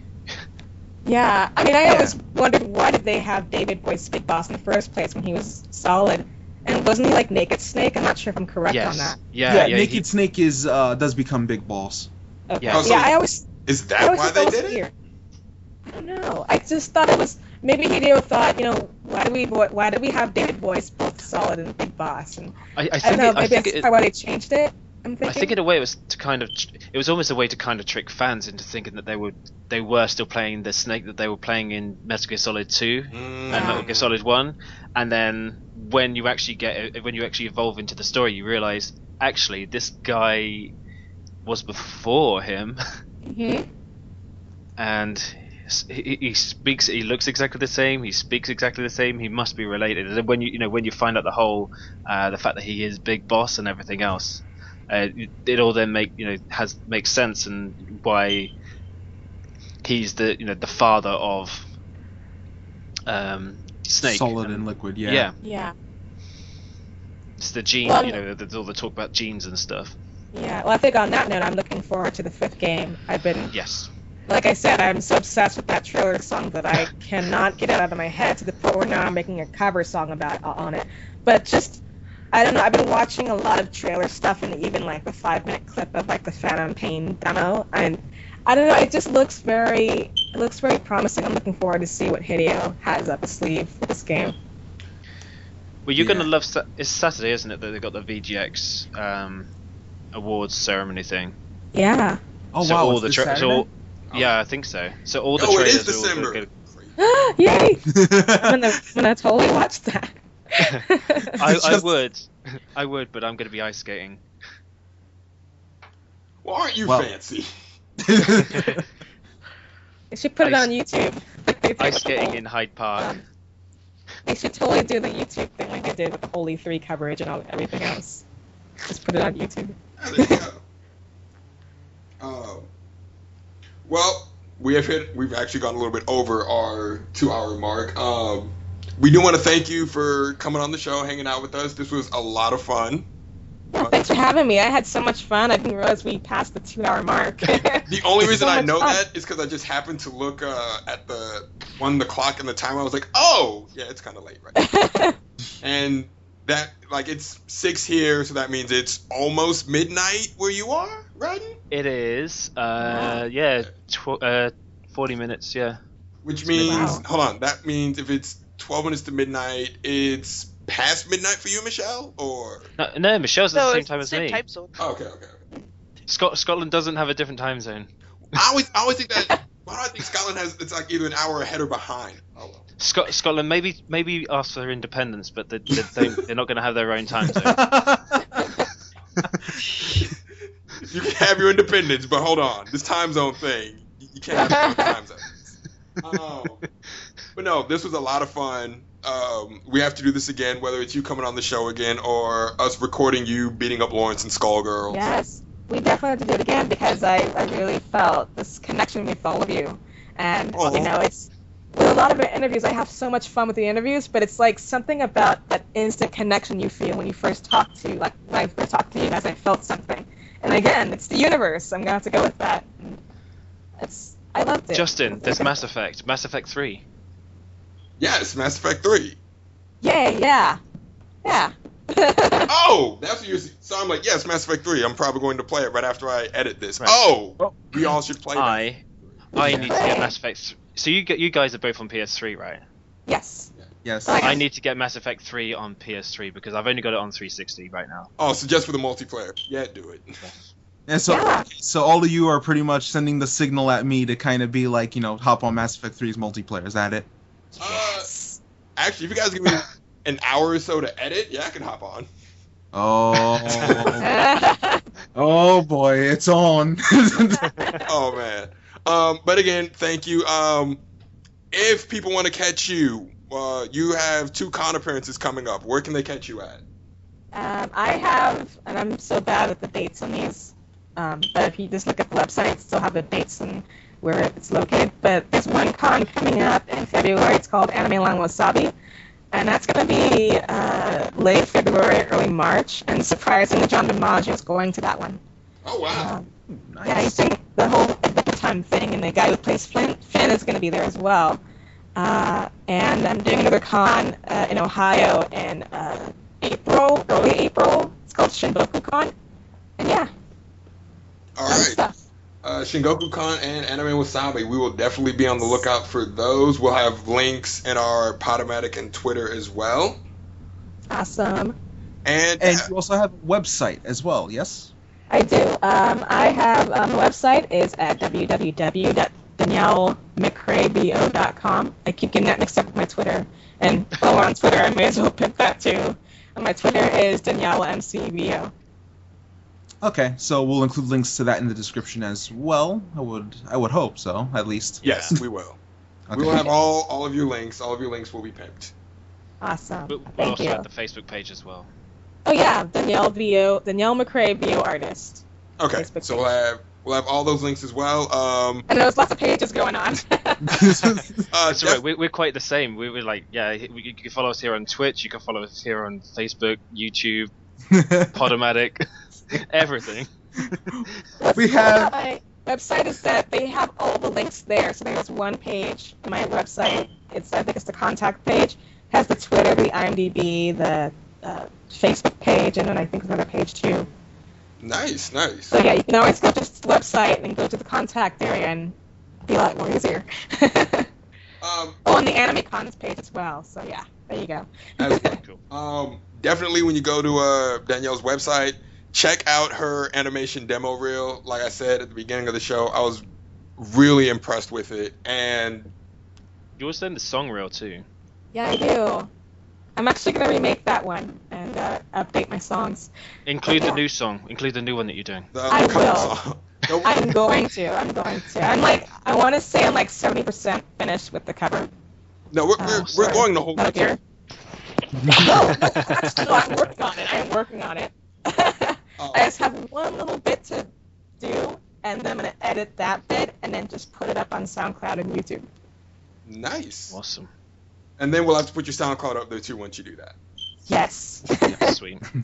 All right. Thanks again, everybody. We will see you again when we do the show in 2 weeks, and also keep an eye out on our Twitter, Facebook, and YouTube pages for new content. Yeah, who knows what we're gonna throw up there next? I know Ryden has been streaming Disgaea 2 or Disgaea D2. D2, yeah. I've done one video so far, but I will do more. Yes. So, and just be on the lookout for more content from us, and we will see you guys later. Take care, everybody. Bye, guys. See ya.